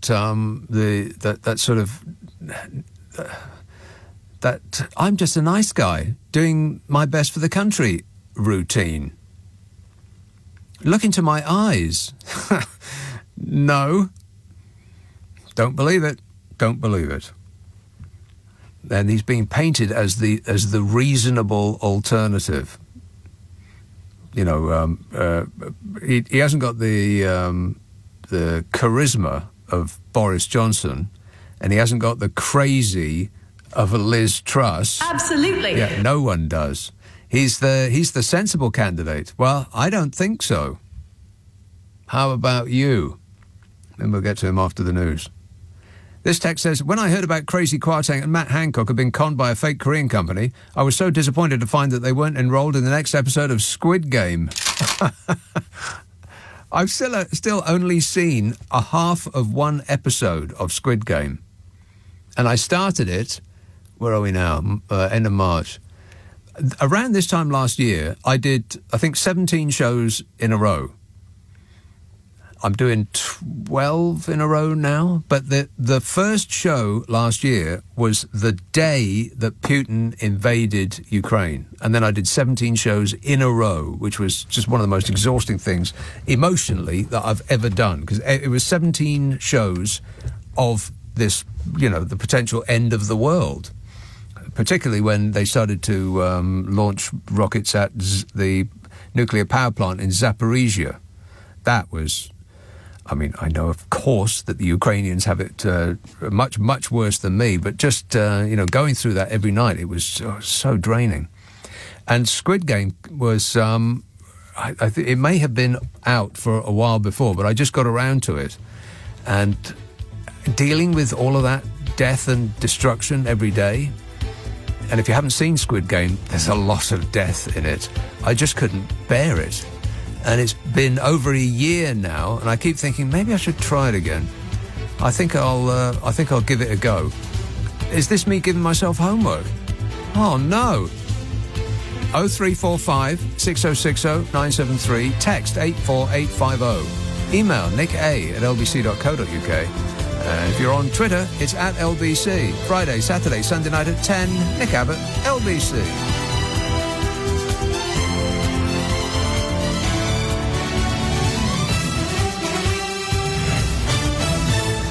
On your radio, on Global Player, and Play LBC. Leading Britain's conversation. This is LBC.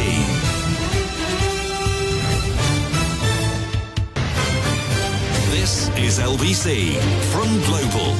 Leading Britain's conversation with Nick Abbott. Yeah! Dude! You've got a good... your mind is a little bit, three-dimensional. No, I have no idea what you mean. People get calmed down with the smell of other people's sweat. Oh. I don't think so.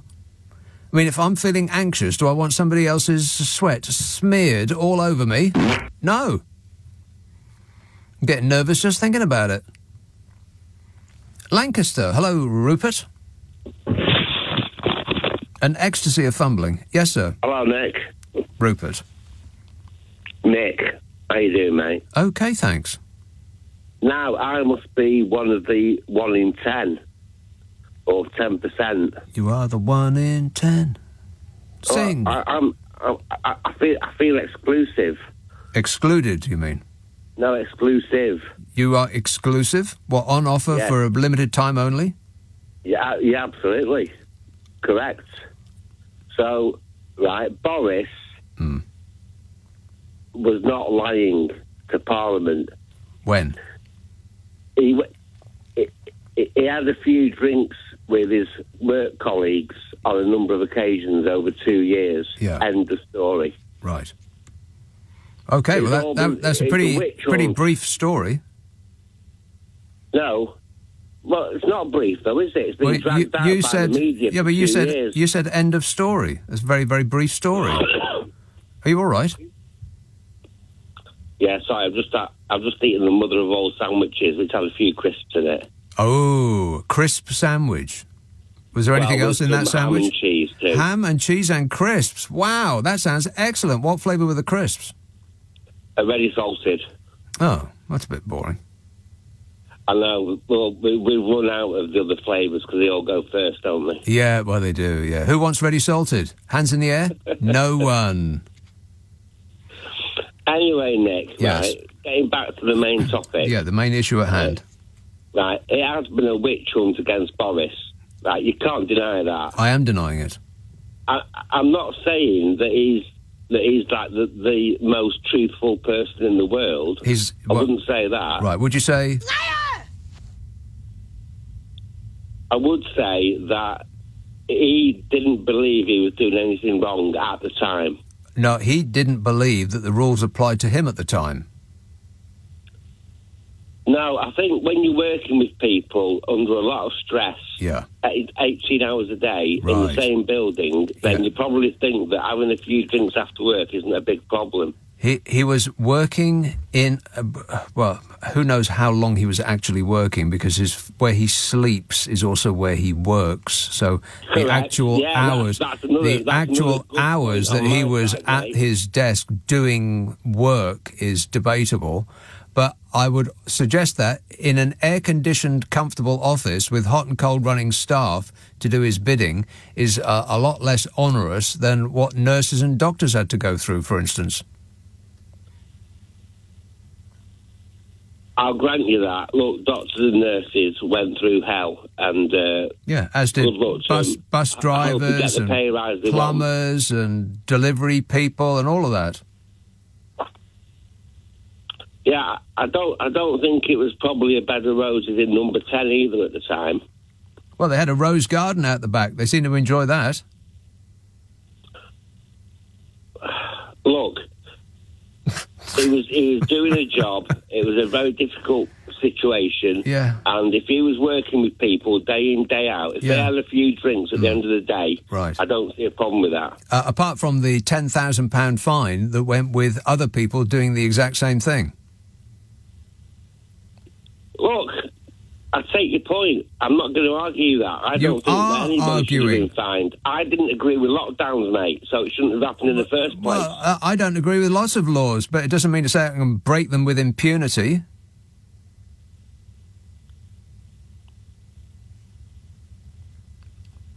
Yeah, have you passed out? Oh, no, there you are. Yeah, I'm still here. I don't think he was breaking any laws by having his work colleagues having a couple of drinks of an evening. Right, but that's because you haven't really thought about it, Rupert. He was breaking laws. There's no doubt about it. No, he wasn't breaking laws. Look, he got a. I mean, it's an establishment stitch up. Is right, it? The Met. It's an establishment stitch up. They gave him. Hey, Rupert. Who is the establishment? No, you listen, Nick. No, they gave him no, you listen.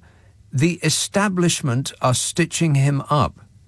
He is the establishment. No, he isn't. Who is? Who is? Well, Keir Starmer is far more establishment than Boris. The man who was running the country, literally the Prime Minister at the time, is less establishment than an ex-lawyer who's running a party not in power. Are you out of your mind? No, I'm not out of my mind. Well, that's debatable. That is debatable, Rube. I know I am, but I'm questioning whether you are or not. Well, I know you're out of your mind. Yeah, I just said that. Difficult to insult people by just repeating what they've said about themselves. Well, you're insulting me, mate. What did I say? You're an insult. But what did I say that was insulting? Because you're a clown. No, what did I say that was insulting? That's one of your buttons, Nick. Yeah, I've got one here that disappears you, if you want me to press that one. He's gone. It's a dream come true. This is the level of delusion that we're talking about. It's the establishment that wanted him out. God. The Prime Minister who went to Eton and Oxbridge, who was born into wealth, who surrounds himself with billionaires, was brought down by the establishment. The level of delusion is off the scale. I'll sum that call up in about 6 syllables. Okay, that was more than 6. Tracy says, I recently had to get some photos to renew my passport. Despite a concerted effort and multiple attempts, I still ended up with one looking like I was about to start a 20-year stretch in Holloway. Why won't they let you smile on those things, says Tracy. That's a good question. Why do we always have to look so bloomin' miserable on a document that we use to go on holiday? Excellent question there, Tracy. I have no idea. Malvern. Judy. Oh, why did you lie to me? I'm not sure if I can follow that. I mean, delusional. Yeah. It's so worrying. I just thought there's a couple of things. I thought I'd segue the rat. Well, I'm just using the terminology. I thought I'd segue the rat situation. Yes, that ongoing rat situation. Yes, the ongoing rat situation. Well, I have to admit and apologise that my son, he was away at school and he was at boarding school. Don't go on about the fact that I was rich. I was a single parent and I'm still working at the age of 70. So, right, hey ho. But and unfortunately, his rat Templeton died. He had a pet rat?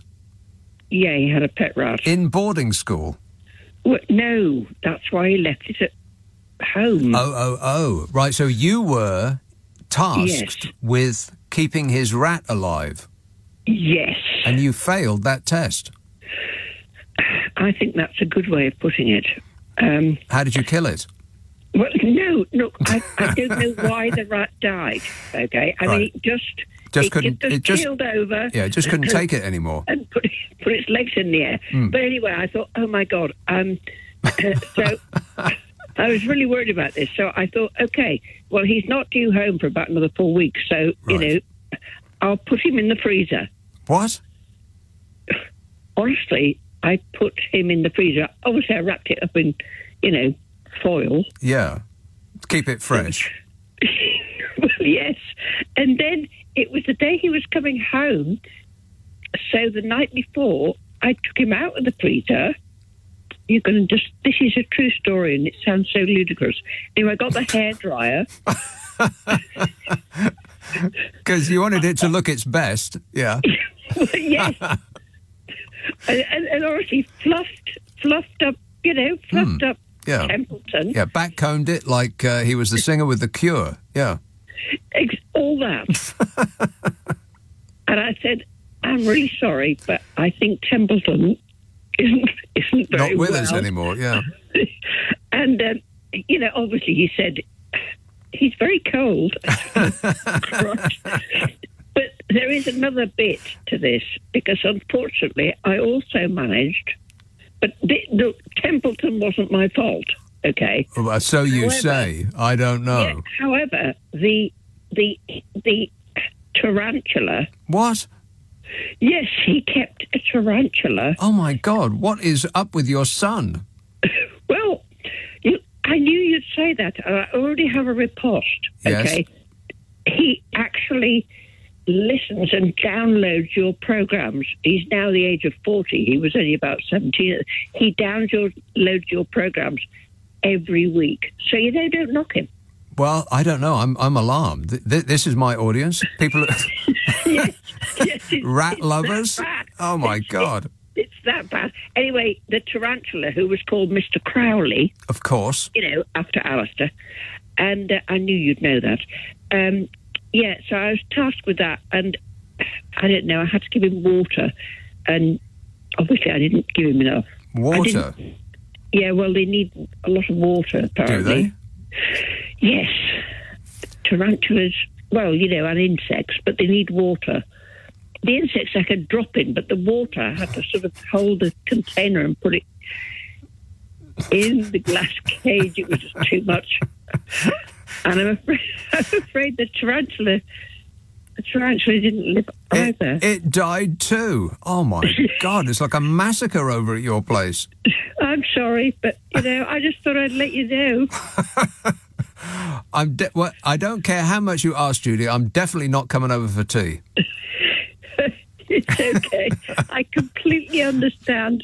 I think that. Thank you, Judy. I think the police should put one of those that crime scene tape around your place. Somebody should definitely look into that. Highly suspicious. All right. Thanks a lot, Judy. 0345 6060 973. Text 84850. Email nick@lbc.co.uk, and if you're on Twitter, it's @LBC. This is LBC. But on LBC, call 0345 6060 973. Some nobody. Cy text, the name of that town that you were trying to think of last night with the goats that invaded it was Llandudno. That's right. Yeah, I can't remember why we were talking about goats, but there's this... during COVID, when all us human beings went indoors, the outside, nature, just relaxed. It's like, oh, thank goodness, those slow-moving bags of fat have disappeared. Now we can take over again. And the goats came down from the mountainside and they invaded Llandudno. Just strolling about the place like they owned it, they did. I was there just recently. There and thereabouts. Yeah, it's beautiful up there. North Wales. Marvellous. There's Colwyn Bay right near there. There's an excellent fish and chip place. Well, not fish and chips exactly. It's a fish restaurant right on the sand there. It's a delight. I can't wait to go back. Gravesend, Audrey. Hello, Nick. Audrey. I'll be as quick as I can because it's not a very good line. Sounds good to me. Oh, okay. Boris Johnson. Yeah. I know what most people you talk to seem to think about him, but I read an article in the paper, a 2-page article in a newspaper a few months ago. The man that was overseeing this so-called party, they said they'd had meetings inside for 5 evenings and they were all fed up. Yeah. And that Boris looked out of the curtain one day and said, the sun's shining, let's go outside and have a meeting, observing all the rules of distancing. Now, that was a 2-page item in the newspaper. Are you talking about the party that somebody sent an email out to 200 staff saying, we're going to have a party, bring your own booze? Is that the meeting you're talking about? I think it is. No, well, let me finish. The first one, somebody was at that garden party and said they saw a camera through the curtain of number 11. Right. Now, how did all this come to light? Well, never mind about the camera. It's what the camera was taking. Yes, but why? Why? Because they were doing because obviously they were doing something that they shouldn't alter. Well, I mean, we all read newspapers. Well, I don't these days, but I used to read newspapers, and people have different newspapers. And when I saw this about Boris Johnson, I thought I'm going to read it, and it was 2 pages, and that's what they said. That he said that we'll go outside. The sun is. I know. They organised a party. They said bring your own booze, and they sent an invite to 200 people. This is not conjecture. I'm not making it up, Audrey. It's a fact. Yeah, but how do you know it's a fact? By what people say. I mean, why would they not believe what they read in the paper? They usually do. People usually say, well, it was in the newspaper, but that was an article, and he said he was overseeing this party. Yeah, a party, exactly. Oh, well, you're not going to listen. So. No, I have listened. You just said party. Parties were against the law. You more or less decided that it was a different party. No, it was the same one. We're talking about the same thing. They had 5 meetings inside in the evening. They were all fed up. And Audrey, how fed up do you think a nurse and a doctor was when they were working? I'm not talking about nurses and doctors. We're talking about the party and how Boris has been put down for 3 years. You know, that's what I'm saying. Audrey, it's only because I read the article. Yeah, let me guess. It was in the Daily Telegraph. I can't even remember which paper. It would have been the Daily Telegraph, Nick. Audrey. I don't buy newspapers. We have one delivered once a month here. Once a month? I couldn't even tell you which one it was. Once a month? Yeah, we're an estate, and we have papers delivered once a month. I've not read newspapers for donkey's years, but when I saw that... Yeah, you believed every word of it, sure. Well, you believe every word of what you read, don't you? But this is not conjecture. People aren't making this stuff up. It's a fact. Yeah, well, what you say is a fact and what I say is conjecture. Anyway, I've just thought I'd tell you that was what the man that oversaw this, right, okay. he said... Yeah, he said you read it in one of the Boris Johnson fan clubs. I get it. Okay, thanks a lot. Thanks for the good news, Audrey. God, it comes down to, why should Boris Johnson be criticised for his own behaviour? Everybody's being so mean. It's pathetic. People didn't bring Boris Johnson down. Boris Johnson brought Boris Johnson down. He's been getting away with this stuff his entire life. And he's been getting away with it because he's got that act, that paw act. Who, me? That act. You know, he ruffles his hair and he untucks his shirt and he wears jackets that don't fit him, and it makes people think positively towards him because they want to mother him. You want to spit in their hand and smooth down his hair. It's that untucked child act that's done him well his entire life. That's not who he is. But he loves putting it on because it brings out exactly that in people. Oh, don't pick on him. Why should he be criticised for his own behaviour? It's always somebody else's fault. No, nobody brought down Boris Johnson. Boris Johnson brought down Boris Johnson. But the slack that he is afforded by people is just absolutely incredible. It's like they're defending a 5-year-old who says, I didn't eat the jam, with jam all over his face. And Mummy goes, oh, leave him alone. He's doing his best. God, it's vomitous. But I think that that act has been seen straight through, because he left that at the door in that committee, didn't he? He didn't do any of that funny act of his at the committee because he knew that those people weren't going to buy any of it. They've seen that all before. And when when that act is not appropriate, when he's denuded of his act, then there's not really much there, is there? Other than a vast entitlement. Why are you plebs questioning me, is the attitude. That cheery bonhomie got left at the door, didn't it? Just this sort of feeling of, I don't know what's going through his mind. He's never been questioned his entire life. He's always got away with it. Because people just suspend their disbelief. They're just taken in by that act of his. It's not who he is. Stop sticking up for him. He doesn't have your best interests at heart. That's the weird thing. It's like, what has he actually done for you? Name anything that he did when he was Prime Minister that actually benefited you in any way, shape or form. One thing.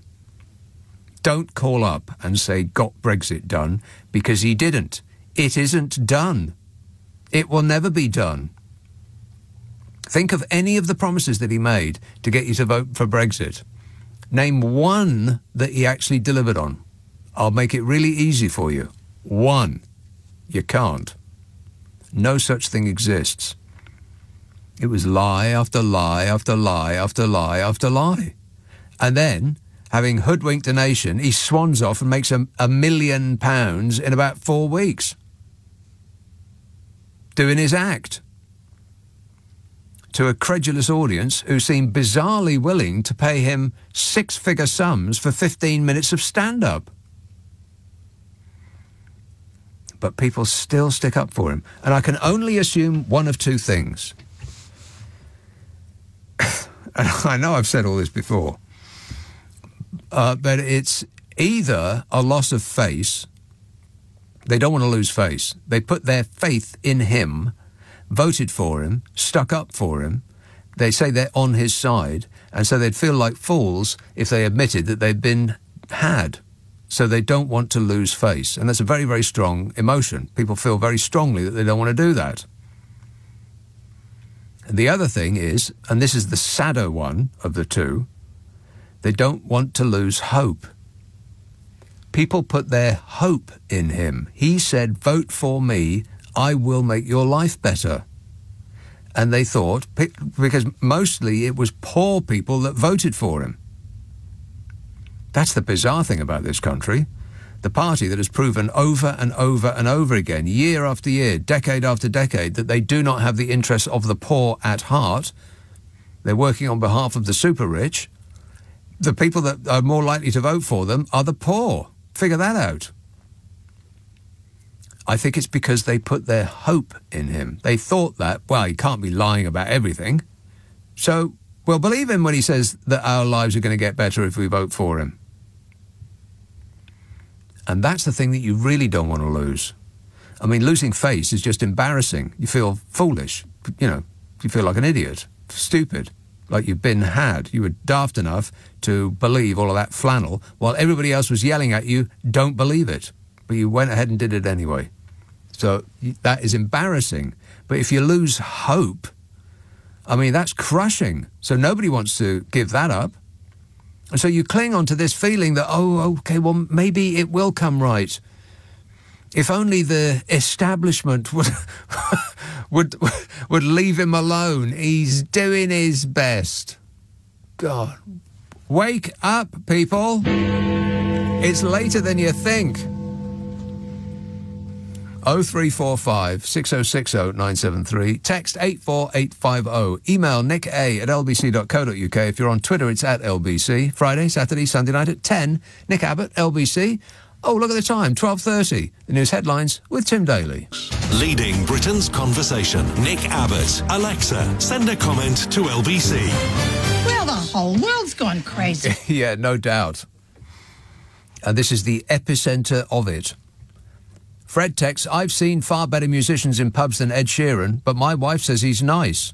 What the hell's that got to do with anything? Says Fred. Well, what are you asking me for? Talk to your wife, Fred.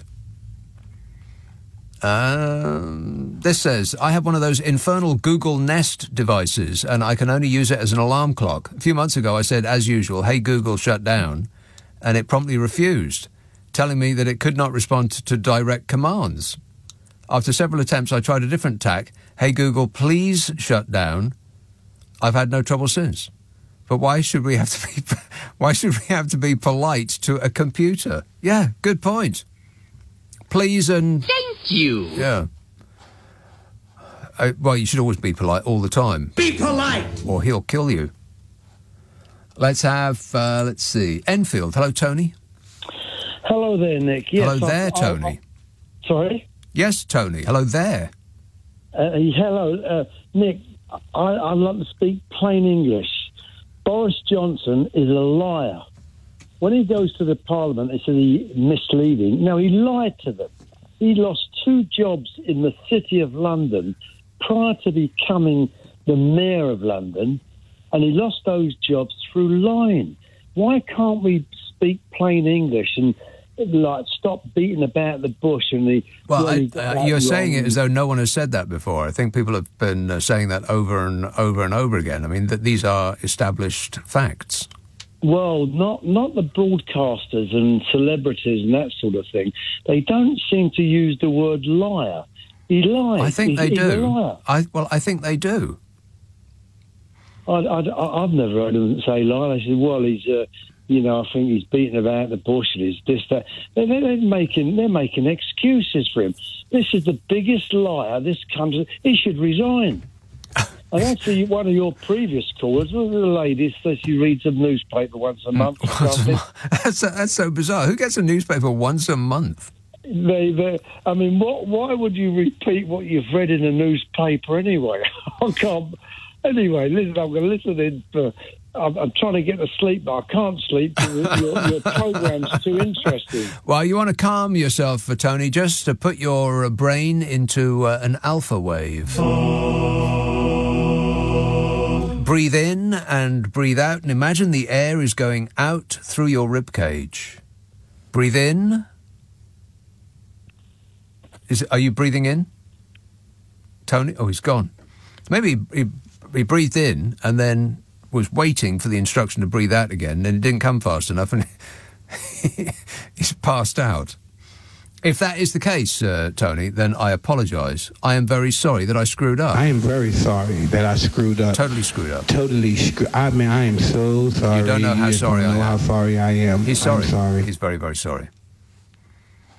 Another Peter presumably says, Nick, I had the misfortune to see that Jacob Smug the other day when I accidentally turned the telly over and I could only stick it for 2 minutes and then I couldn't take it anymore.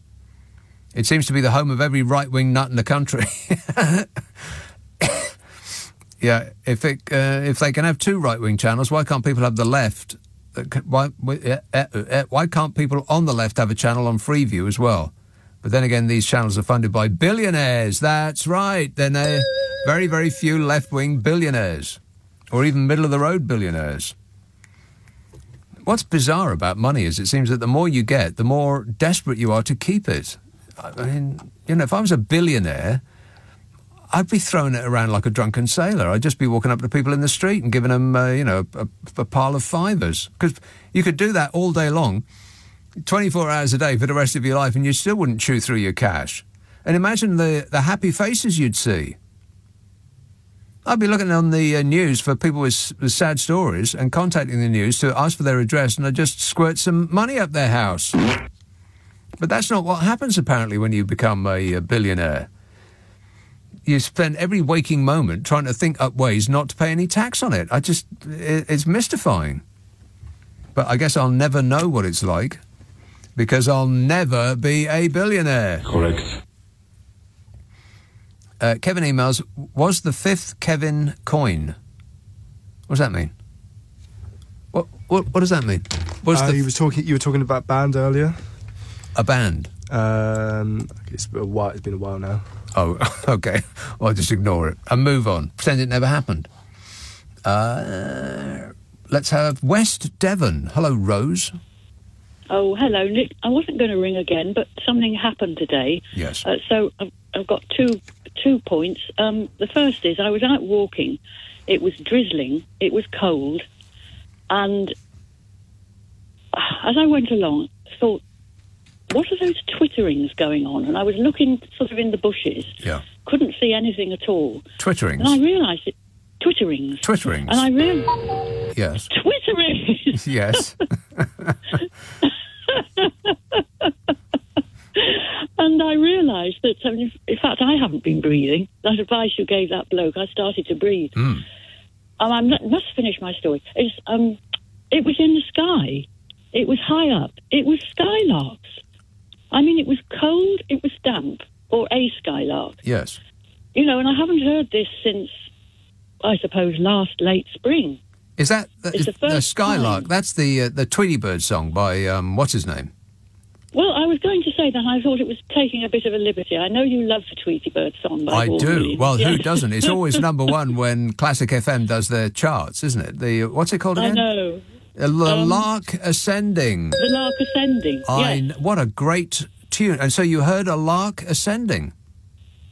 Well, I did. And it was so funny because, as I say, it's cold and damp. I thought, well, it must be spring. Yes. It doesn't look like it, but this bird's saying spring. And then a bit further on, because it was great heavy grey clouds, but it stopped raining. Like blooming winter outside. Yeah, I thought, I'm hearing this again. And I thought, there's 2 of them. And so I looked up and I could see one of them. It was so high. It was just, they're not tiny birds, actually. I think, I meant to look it up when I got back. I'm going to have to look up what a lark looks like, because I have absolutely no idea. I know what a robin looks like, if that's any good. Well, it's bigger than a robin, you see, and it's got a crest. I'm not sure if it's quite as big as a song thrush. Yeah. And it was just the height of it and the beauty of the sound. And I wanted to mention because, Hey, I'm looking at one right now, and it looks in song, and it appears as though when it's in song, it's got a little. It's hair. It's not hair. It's feathers on the top of its head go up. It looks like a punk. Yes. A punk bird. Oh, that's what I said. That's the crest. Yes. Yeah. It's amazing. Like it's got a mohawk. Yes. and the wings are going like the clappers, sort of thing. Yeah. Well, that's how it stays. That's how it stays aloft. Well, that is true. Yes. That is a fact. Well, I mean, some birds hover, don't they? But yeah, that's true, what that does. And I thought about your, well, I love it too, the Vaughan Williams. Vaughan Williams, that's right. Yeah, the Tweety Bird song. Yeah, that's it. Yeah. Much better title, isn't it? Mm. And I thought also, I've got a CD back here with a lark song on it, with a poem originally, and it's made into some really beautiful music, actually, called Little Astronaut, which seems so fitting somehow. So a lark is a little astronaut? Little astronaut, yeah, because of the height it goes to, and they sing Little Astronaut. Well, I guess that is that must be a sign of spring. It's about to get better. If it's about to get much, much better, in about an hour's time, it'll be 1 hour's time. No, wait, in 2 hours' time, it'll be 1 hour's time, or something like that. I don't know. What are you asking me for? Can I tell you quickly about that album, because it's made in 2019 from the Lost Words book of fabulous paintings, which was done in reaction to the fact that nature words are disappearing from kids' dictionaries, so they can put in dead words to do with phones and things like that, But it's got some beautiful songs in it. There's another one called Charm on Goldfinch. Charm on Goldfinch. Wow, that sounds like, well, I don't know. I mean, it sounds, well, is it just bird song? No, all the songs aren't about birds, no. No, but I mean, is it bird song? Is it the sound of birds? It's been very, very carefully done. They got these different musicians together. They're folk musicians, actually. Oh, well, then I'm not remotely interested. No, folk please, I hate music. Folk music too. No, thanks. No, it's not like that. It's just so different. Well, leave it with me, Rose, and I will definitely not look that up later. How does that sound? You old bugger. Another satisfied customer. Well, I don't know. I mean, that sounds great. The Tweety Bird song. The spring has sprung. I mean, it's not going to get nice anytime soon, but, at least there's going to be a bit more light in the sky. Let me just check the weather forecast for around about this area. Blimey. Absolutely pouring down with rain tonight, raining tomorrow, sunny on Monday, raining on Tuesday, raining on Wednesday, this is the south of England. Raining on Wednesday, raining on Thursday, raining on Friday, raining on Saturday, raining on Sunday, raining on Monday, raining on Tuesday, the 4th we're at now, raining on Wednesday, raining on Thursday. It's like living in Glasgow. Raining absolutely every day for the next 2 weeks. Which means that all that rain is just going to bash the blossom off the trees. It's going to be gone by the time it's a nice enough day to go out and have a look at it. God. What a life, eh? But you know me, I never complain. Whinging and whining and moaning. This is LBC with Nick Abbott. Call 0345 6060 973. Text 84850. Alexa, send a comment to LBC. Come on, we're running late. 0345 6060 973. Jarek emails, after hearing you mention Sunak meeting the president of Albania, I couldn't resist and had to Google the picture of him. It looks like it was taken from a school's newsletter where the head teacher is congratulating a 5-year-old, a year 5 student for bringing the most green milk tops in. It doesn't look he doesn't look adult sized, does he? Fishy. And I know you shouldn't criticise somebody for something physical like that, but in his case, I'm going to make an exception. Ben says, I brought a fly swatter called the Executioner. It's orange and black and it works well. Yeah, I think that's the one that I've got. It's a Terminator. Affirmative. It's the only thing that works. And Sean says, do you get an extra hour's pay as you finish at 2 a.m. tonight? Well, now, does it go forward at 1 or at 2? I'll ask my glamorous assistant. Do the clocks go at 1 o'clock? Yeah. Oh, excitement coming up, everybody. Check your phone, because it's about to do something amazing. In 11 minutes, your phone is going to... I don't know exactly what it will do. So it'll jump. Wouldn't it be great if the phone actually sort of slowly went around instead of just instantly going? But it's only just over 11 minutes to go. Exciting, no? No. Not really. Let's have Burnley. Ches. Oh, my word. Yes, Hello. sir. Ches. Hello, sir. Yes. I was thinking about our Tory leader, BJ. And I had a theory. It's called Stockholm Syndrome. Yes. Have you heard of it, Nick? You fall in love with your captor. Yes. And I believe that this is sort of a strategy that the Tory parties have put in place with the mass majority of the public. And I'm not a conspiratist or whatever. But I believe that this is what they are doing. That this psychological effect strategy. I mean, emotional bonds can be formed between captors and captives. That's right. You become desperate, like a dog. You lock a dog in the boot of your car, and it's delighted when you open it after a couple of hours. Delighted to see you. It's kind of like what this country is right now. They've chained us to the radiator, left us alone in the room, and when we come back, then we're happy to see them. Absolutely, yes, absolutely. I mean, absolutely. The term was first used by the media in 1973 when 4 hostages were taken during a bank robbery in Stockholm, Sweden. Mm-hmm. The hostages defended the captors after being released and wouldn't agree to testify in court against them. Yeah. It's exactly what's been going on the last, I don't know. This whole country needs to take a look at itself, Ches, and to stop deluding ourselves. They're not on our side. I mean, after 13 years, you think we'd have got that message by now. What actually works in this country anymore? The police? No. The NHS? No. Social care? Of course not. Border Patrol? No. I mean, have they solved immigration? I mean, that was pretty much the only thing that they had. And they ain't done that. Are they the party of fiscal responsibility? Of course not. So what else have they got? They got putting people in an orange jumpsuit and getting them to scrub graffiti off the walls as a photo opportunity, and that's comical in and of itself. Because where are we going to get the police to catch them in the first place? We ain't got no police no more. They let over 20,000 of them go.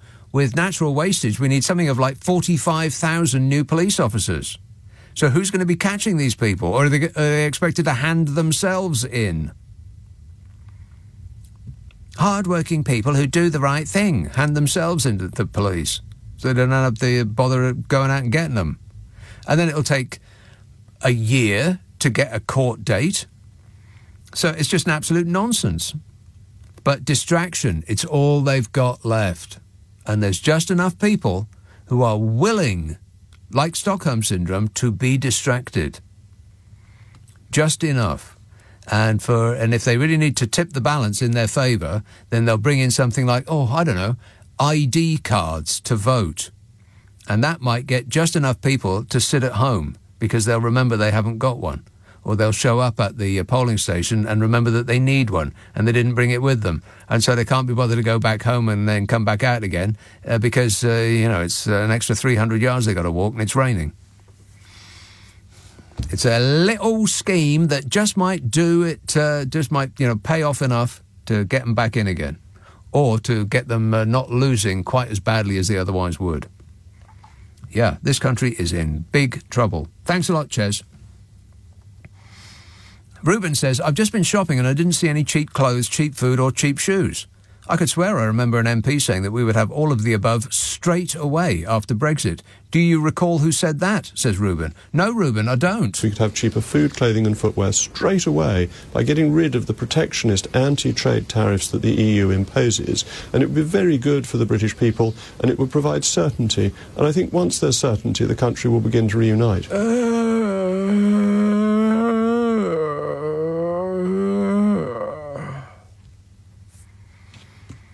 Why does anybody listen to that man? Streatham, hello, Robbie. Hello. Robbie. How you doing? Good, thanks. Yeah, I was going to say that Boris Johnson was the best of a bad bunch. It doesn't say a lot for Parliament. But nevertheless, the only reason they cut him loose was because even though they're bad, he was too hot to handle. Otherwise, they're not going to get back into power, are they? But nevertheless, they're not likely to get back into power because they've lost their credibility anyway. They'll lose the next election, probably, and they'll be out for one term because the instant they're out, they'll blame all of the problems in society on the Labour Party, who won't even have had time to get their knees under the desks. Yeah, well, what amazes me is that their own party, his own party's cut him loose. And I can't understand how the public are ringing in and protecting him. Some members of the public, that is. Yeah. Well, they need to listen to that song "Amazing Grace." Do they? Yeah. So I once was blind, but now I see. Oh no, right, okay, that one. Yeah, no, I think for some people they refuse to see, for the reasons that we have discussed already: loss of face and loss of hope. Those are two pretty strong urges that impel people not to see. And he rides a wave of that, like a middle-aged surfer. Yeah. Wait. Riding a wave of credulity. Thanks a lot, Robbie. 0345 6060 973. Ruben says, no, read that one. This one says, for those who think the French have it right with their tough protests against an increase in the pension age, I say Brits have the right idea by just giving up work in their 50s and refusing to get another one, in spite of the government trying to get them back. Just say, hell no, I won't go. Out. Exactly. Put your feet up and watch Countdown. Is Countdown still on? Do-do, do-do, do-do-do-do. God, wouldn't it be marvellous to have written that little jingle? Put your feet up for the rest of your life. Just watch that money roll in. This says, I have not been taken in by the Rishi. Growing up, I watched Scooby-Doo, and I know the man who comes across as the nice guy turns out to be the one that's responsible all along. Yeah, that's right. It was the guy right at the beginning who told you not to go into that abandoned fair. It was him what done it. It's actually the same blooming story every week, wasn't it? And what was that about? They seemed like suspiciously hippie-ish to me. Want to score some pot? Somebody should pat those kids down. P texts, hi Nick A. Should those who commit misdemeanours have to wear bright orange jumpsuits, then the House of Lords would look quite cheery. Yeah, I wonder if they make jumpsuits in Bodger's size. Yeah. Wait a minute. I'm guessing not. They could make it out of a stretchy material, Bodge. You'd look super in one of those. What do you reckon? I can't comment on that. Not commenting on that. Blah, blah, blah, blah, blah, blah. All right, thanks for all the texts and tweets and messages and phone calls that I couldn't get around to. But, you know, in a brief 3-hour show, when you're concentrating on talking about the issues, then I can't always get through them all. So, I apologise. I am very sorry. I'm very sorry I screwed up. Only a minute and a half to go before your smartphone does something sensational. Can you even wait? Now, if you missed any of tonight's show, you can listen back on Catch Up on Global Player. Listen to the one that is the podcast. You can ask your stupid smart speaker or put it in an internet search engine, Nick Abbott, The Whole Show Podcast. We take the news and the ads out. It takes less time to listen to. Nick Abbott, The Whole Show Podcast. That's exclusive to Global Player. And with Global Player, you can rewind live radio. How they do that, I do not know. It's like some sort of magic trick. You can download it for free from your app store or head to globalplayer.com. I'll be back tonight with my Abnormal Normal show coming up at 4 on LBC. It's Ali Mirage. But right now, Clyde Bowl. Now, Clyde Bowl. Now, Clyde Bowl. Now, Clyde Bowl. Now, Clyde Bowl. Now, Clyde Bowl. Now, Clyde Bowl. Now, Clyde Bowl. Now, Clyde Bowl. Now, Clyde Bowl. Now, Clyde Bowl. Now, Clyde Bowl. Now, Clyde Bowl. Now, Clyde Bowl. Now, Clyde Bowl.